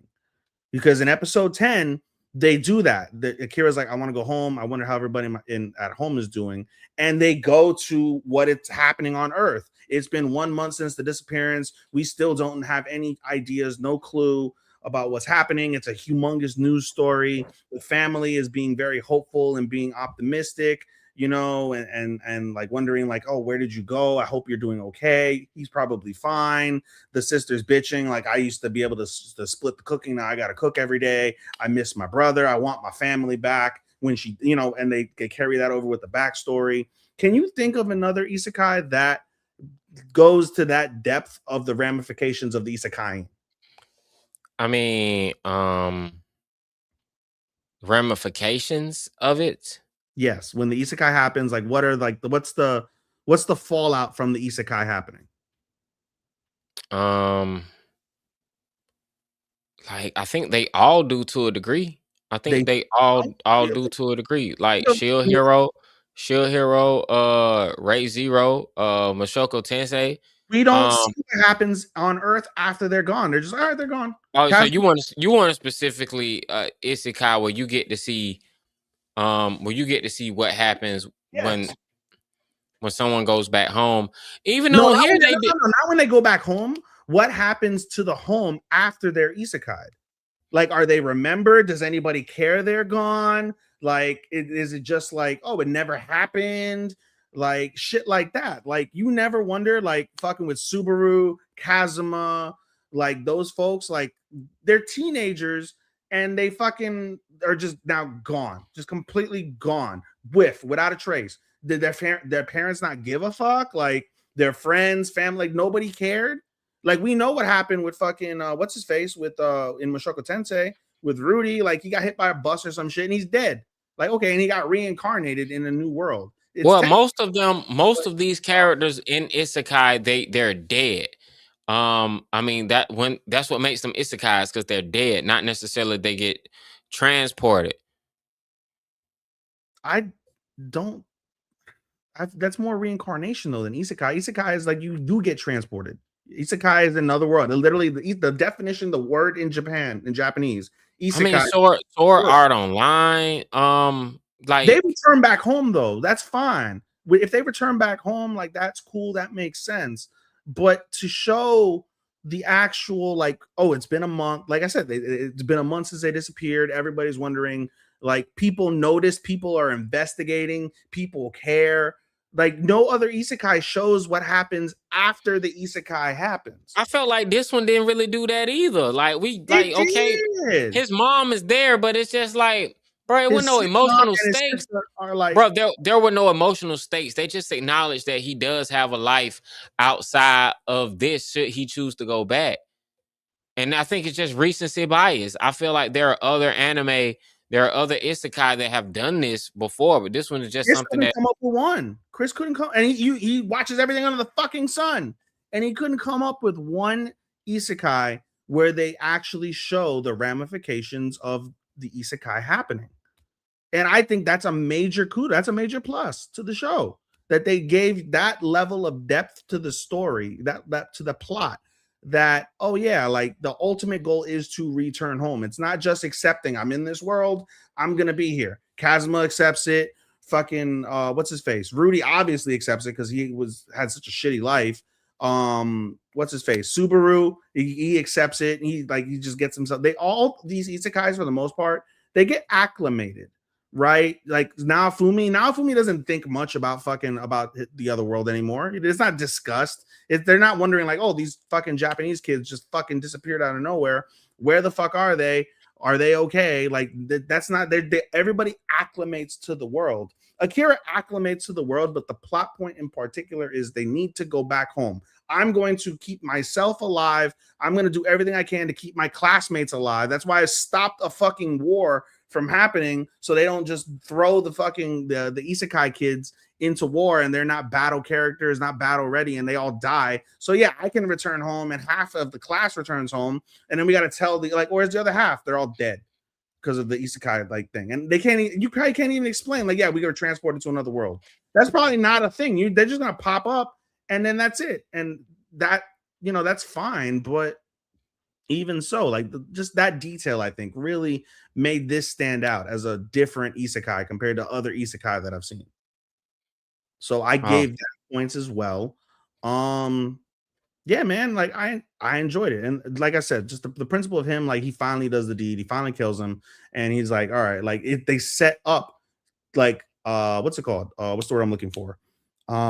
They foreshadow. They're foreshadowing Akira become he's got shadow powers, the dark powers, they're OP. I think they're and I don't know this because I haven't watched I haven't read the manga, but I think they're foreshadowing his dark powers, what's it called? Eating him up, overcoming him, and he's gonna have to turn into the monster, and then it's gonna be everybody against Akira, trying to bring Akira back to reality, get him to control his powers. And when he does control his powers eventually, once they bring him out of that, then that's when he becomes final boss level, OP as fuck. And I look forward to that. That's an aspect of it, we can go from there. So the only thing I hated was just the dragging out of the fact that he didn't I can't kill, I don't want to kill, and that knocked off a half star for me. But I gave this a 4.5. Okay, 4.5. All right, let me cop that up. All right, last one, the number one show for fall 2025. What do you got? All right. My number one show for fall 2025 is Sanda. That was no surprise. It won all my awards. Nice. Yeah, man. Sanda, even with that lackluster finale, man, Sanda, there was no anime like it. This was my best recommendation. This is my number one recommendation. If I'm gonna tell you to watch any anime that I think is worth fucking watching, it's gonna be Sanda. I love the animation. It looks different.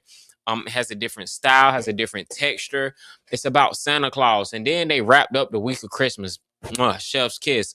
Bro, Santa is about a kid who named Santa who has the power to turn into Santa Claus because he's descendant of Santa Claus when he wears red. And the whole anime is about growing up. It's about adolescence. It's about being mature. It's about what it means to be mature, what it means to be a child, what it means to have people who care for you, what it means to have friends. It's just so good. Santa gets shot. Santa gets shot, he fights, and it also is this other side where the adults don't want to grow up. Being an adult's a bad thing. They want forever youth. The main antagonist, he wants to be forever young, but his hands, one of the side characters we get introduced to from class 10, her mom literally gets plastic surgery after plastic surgery for her depression because she's getting older and she doesn't want her daughter to see her become old, so she kills herself. It just deals with the obsession of youth and not wanting to get old, and especially in a time where Japan has a decline in birth rate, and they have such an elderly population. They imagine a world where things got so bad now that children are valued because there are not that many children. So children run society. I think it just reimagines, and if you really let Santa be as deep as it is, it's gonna make you ask all these questions that you're not normally asking. Um, but it took me to my childhood. It walked me through my adulthood, and I felt for every character, especially the characters who were conflated with love. Like it's a lot of contradictions there. Mm. Um what was it? Ono? She dies, right? Mm-hmm. But the issue is she was feeling like a pervert. She was feeling like a pedophile. She was in love with this girl she used to look up to that was kind of androgynous, looked like a boy a little bit. Mm-hmm. Um, but now she's Ono's tall, voluptuous. She's an adult. And she's like, damn, I like you, even though this kind of feels wrong because I'm an Yeah, adult. she like I'm asked me to grown. get naked. She's like, "Oh, like I feel like I'm taking advantage of you." Yeah, I told you to get, and she was like, and then things get awkward. And that awkwardness it makes you think about the things that children are forced to endure that we as adults, if you just woke up as an adult and you had to deal with in a week everything that you dealt with between middle school and high school, bro, it's like puberty ain't for the weak. Like puberty throws so much at children, and these children don't really have any guidance. But Sander has the privilege of being able to transform and being able to think about things with a fully developed brain. And then he gets to go back to his childhood, get a fully developed brain. It really makes you think. This show has so many intellectual layers and emotional layers. Um, I won't let anybody convince me I'm making it deeper than what it is. I think Sander is one of the most emotionally intelligent anime that I have seen in a while. It most certainly, because it earned the number one spot, Sander has officially cracked my 2025 top 10. It is somewhere on my top 10 list of the whole year based on how good it was. Yeah, you have to tune into the year finale to find out where it lands. But man, Sander is a 4.5 out of 5. If they stick the landing for the finale, this is a whole 5. I loved this show. I If they hands down, stuck the hands landing, down, there was no show even close to this that I love that much. if they had So, stuck the landing, I probably would have given it like my number 2 spot, and I would have given it like probably like a 4.75 out of 5. but yeah, definitely a 4 out of 5 for me. 4.5 out of 5. Like that's a 9 out of 10 for you slow people. I gave Sanda an 8. I gave Sanda, May I Ask, and Status all 8 out of 10s on Mal. And then I think I gave my number one, no surprise, My Hero Academia final season, number one show for me for the fall season. I understand your points that you made earlier, Sean. It makes sense to me. I think when it boils down to it, like what did bring it down was the dragging out with Deku and Shigaraki. I agree with you 100% that fucking Bakugo, literally Bakugo versus All for One saved the show. And I appreciate it. Like I said, Class 1A, like they all came together. Deku's on his last like embers, and together as a unified front, they saved Japan, saved the world from All for One. I thought it was really solid. It does lose points as well because none of the ships were really confirmed, but I appreciated the backstory with the epilogue. I thought that was really well done. Seeing how they grew up and seeing like where they're at was really good. And I think it's still one of the better seasons for me. It's not the best season, I would agree. Probably last season and the season before that, I would also agree were better seasons and probably the best of the show. But just thinking about the way that My Hero did everything throughout the season, I enjoyed every episode. I didn't want this to end as much as I also did want it to end. It's a very weird idea, but um yeah, man. I just thought My Hero Academia final season was a great capstone to a great franchise. That comment I was going to make earlier that I said I was going to make, in reality, for our generation, like, or the newer generation, this is going to go down like the Bleach Naruto path in terms of like being like a top tier shonen that everybody has to watch. And I think that it deserves that moniker to where like when you think of shonen anime, yeah, you think of like Naruto and Bleach and One Piece, and now with the newer generation, when you think of shonen anime, you're gonna think of My Hero Academia in that realm as well. And I think it does deserve that piece as well. I'm trying to think of anything else that I can really highlight about about the good pieces of the good elements of the show. You had mentioned about All Might be going into Batman mode. That was great, and I thought it was really a really the finale. I think was a great capstone from the perspective of the everything came full circle. Deku became the quirkless like teacher, and he got to pass on the same feelings that All Might passed to him, to that boy that was like, I want to be a hero, but my quirk is weak. You can be a hero. You can make a difference. You are going to make a difference. And he passes that knowledge. And then he does, even though he appreciates and likes seeing all of his friends from class like do well in heroing, he still misses it as well. He tries to like, nah, I don't really care. It's all good, but he does miss it. And then All Might is like, listen, here's a device that has literally all your fucking quirks that you know and you remember, and you can join them again. And the tears in his eyes, he gets to go be with the homies. They get to all go on a mission to end the series. I think it's very, very fitting, and a great capstone where everything came full circle. And I think that's what you want in a finale of any show. You want everything to be all loose ends tied. You want like things to come full circle, and you want to see them like with like a nice, the yellow brick road, the green path, whatever you want to say, straight ahead. And My Hero does that. And yeah, I'm very curious now with My Hero over how they're gonna do Vigilantes, because we still have Vigilantes, and Vigilantes obviously takes place before what is it's a, it, yeah 20 pre years or some shit like 10, 20 years or yeah something. not even that far. It's like it's like 5 years maybe. Like Yeah. here's my issue. Here's my issue with the ending of My Hero Academia. Um, Deku saved the world. It wasn't Class 1A. Class 1A came in at the end to get a participation trophy. Deku put his life on the line. Shigaraki touched that Mhm. man's arm. He lost an arm. If it Fuck both. wasn't for Henry, he doesn't get his arm back. Deku was the number one hero. He took down the number one threat. How is Deku not rich? How is he not have his own statue? That man saved the world, not Mhm, just Japan. He saved the world. mhm. Deku ain't getting glazed enough. I felt like, bro, you can't Deku's in do that, Deku's in the history books. The bro. story is how Deku became the world's greatest hero.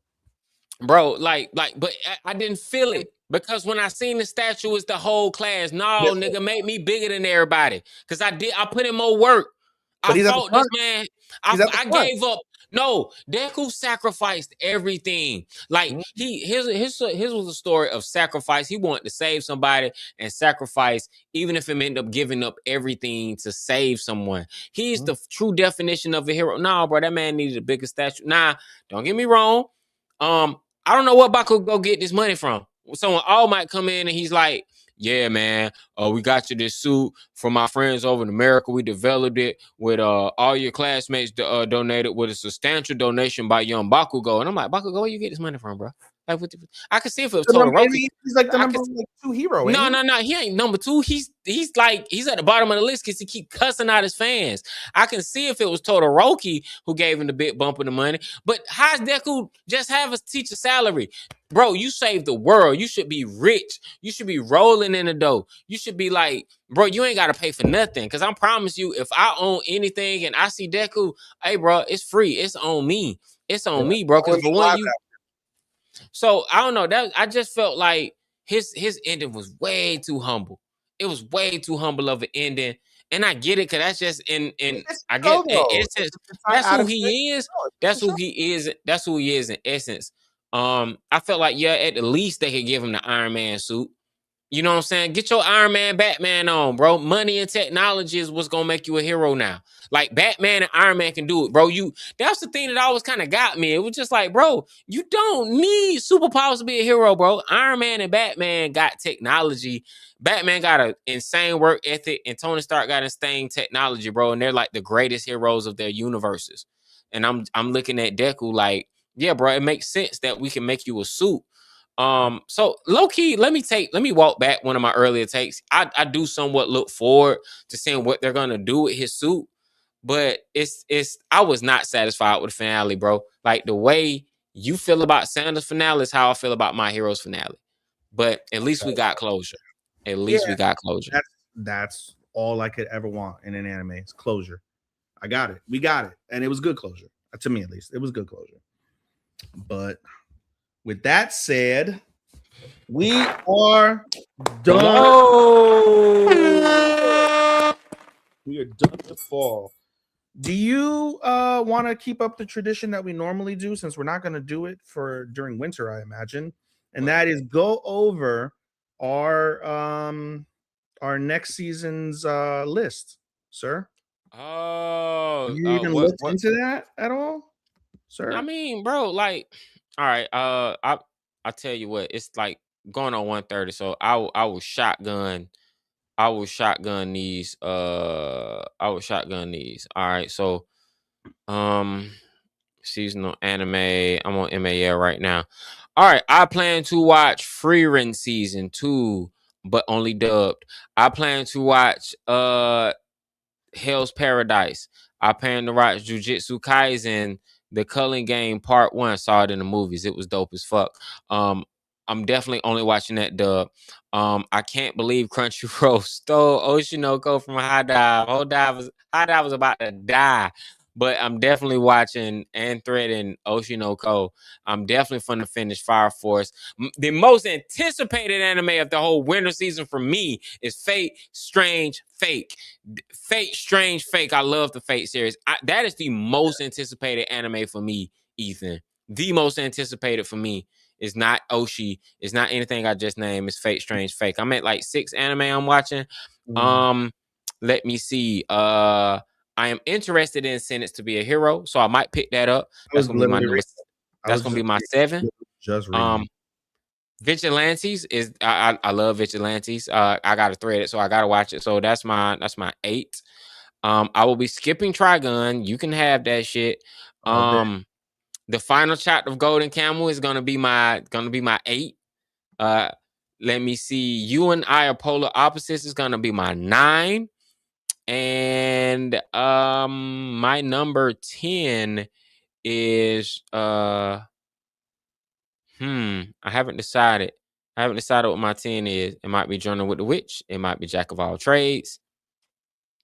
Um, it may be the villainess is adored by the prince of the neighboring kingdom. You got a Yeah. lot. You got a lot more than I thought you would have. No. I know what my 10 is. From yeah. Kaya Chan isn't scary. That's my 10. So yeah, I got me a 10.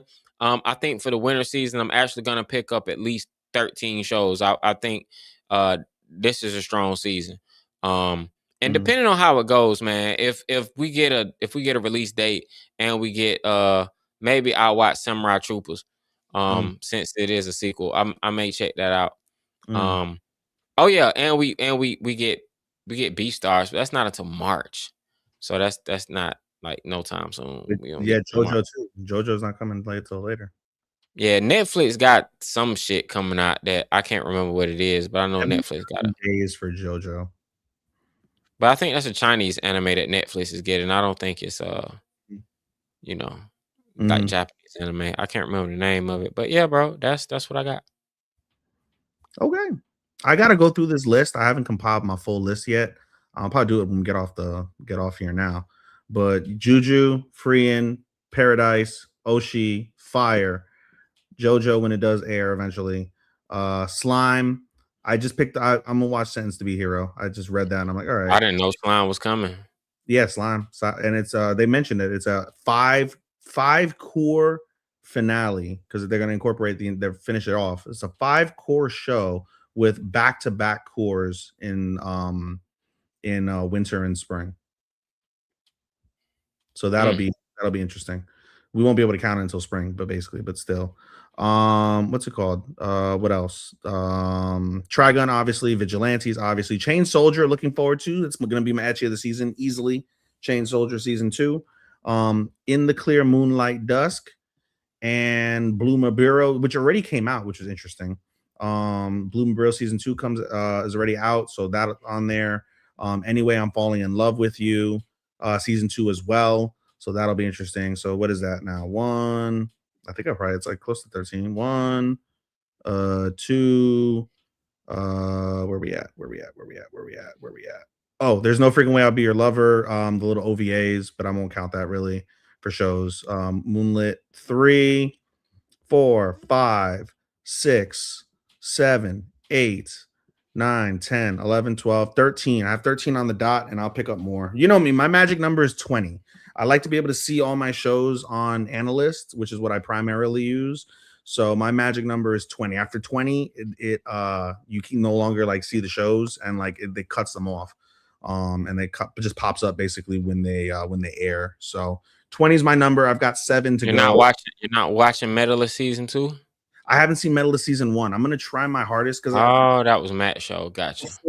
Before what's it called? Before I go back to work on the 5th, because I've been on vacation, but I haven't been watching much anime clearly. I want to binge Medalist. That is one I want to binge. And there was like another one I wanted to binge besides Gachi, obviously. But there was one other one, I think. But Medalist is going to be the show that I binge, so I can put it on my top 30, because I think it probably will make, the way Matt describes it, it probably will make my top 30. Do that, and then I can put what's it called, Medalist season 2 on the. Yeah, bro. I do not see Slime listed as an anime occurring in the winter slate. I do not see it. Maybe it's gonna be in spring, but I don't see it on the winter slate. It's 58 days from now, which is interesting because they have it as winter. So, well, I will say, yeah, man, I got my list. I got everything that I'm probably gonna watch. Any advice I can give you, bro? Since you be so far behind, bro, I would say start with 10 and work your way up instead of 20 and working your way down. Like, but I can't tell you how to watch, man. Enjoy it. I live my life, bro. Like, I go out on the weekends. Like, you got to live your life. But my question is, like, with podding and stuff now, coming on to like pod and stuff, like, bro, you got to be ready to pod when it's time to pod. I've been fucking slacking, dog. I've been slacking. Man, we'll pick it up. We got a whole season to do it. We can reset it. I'm looking forward to these annuals. I really want to hear what I can't wait to get everybody together and hear the whole gang's like list of everything. So I'm looking forward to that.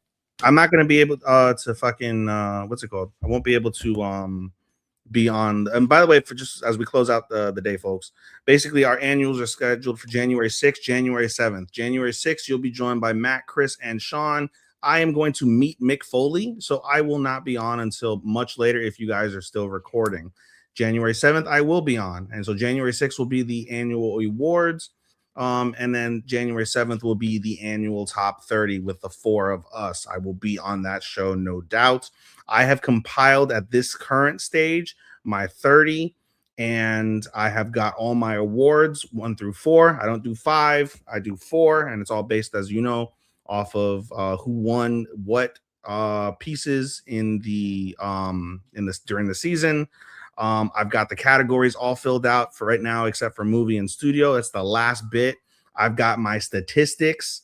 I love compiling the statistics, dude. Like, I did my statistics while I was drinking last night. I would love to preview the statistics, but it's fine. I won't right now. But I got a good balance. I'll give you one preview of it. 1, 2, 3, 4, 5, 6, 7, 8, 9. My top 30 have 9 different genres encapsulating the 30.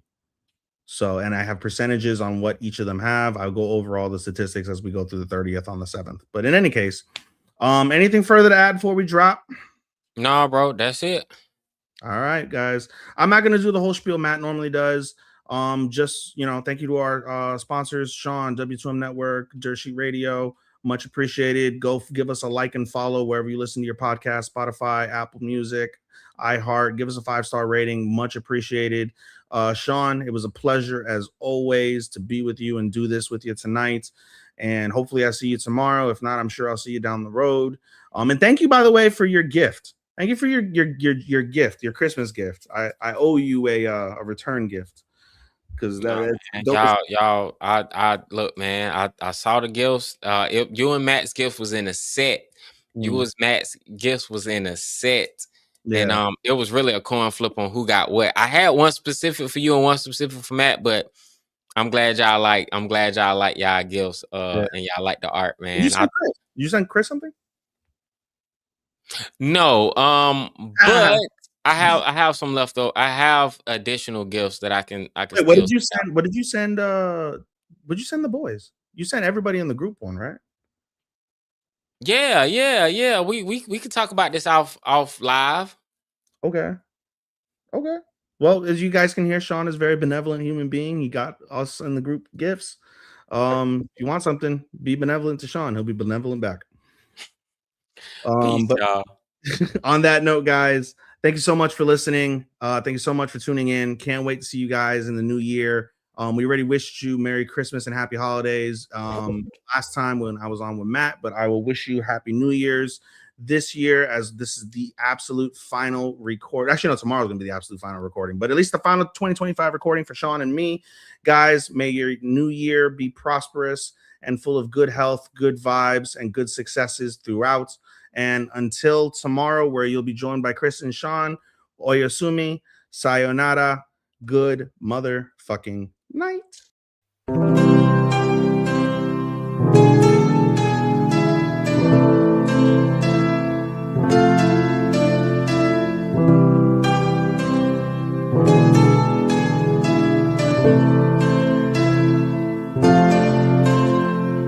When the sun goes to sleep, I find myself in a heap because it hurts so much to be away from you. It makes my day when I get a text from you. But still I say goodbye again. Let's hope this isn't the last time that I see your face. But hey, it's fine. I know everybody needs a little space. There's no one to blame. Goodbye again. Let's hope this isn't the last time that I hear your voice. But it's your choice. I can't keep you here forever.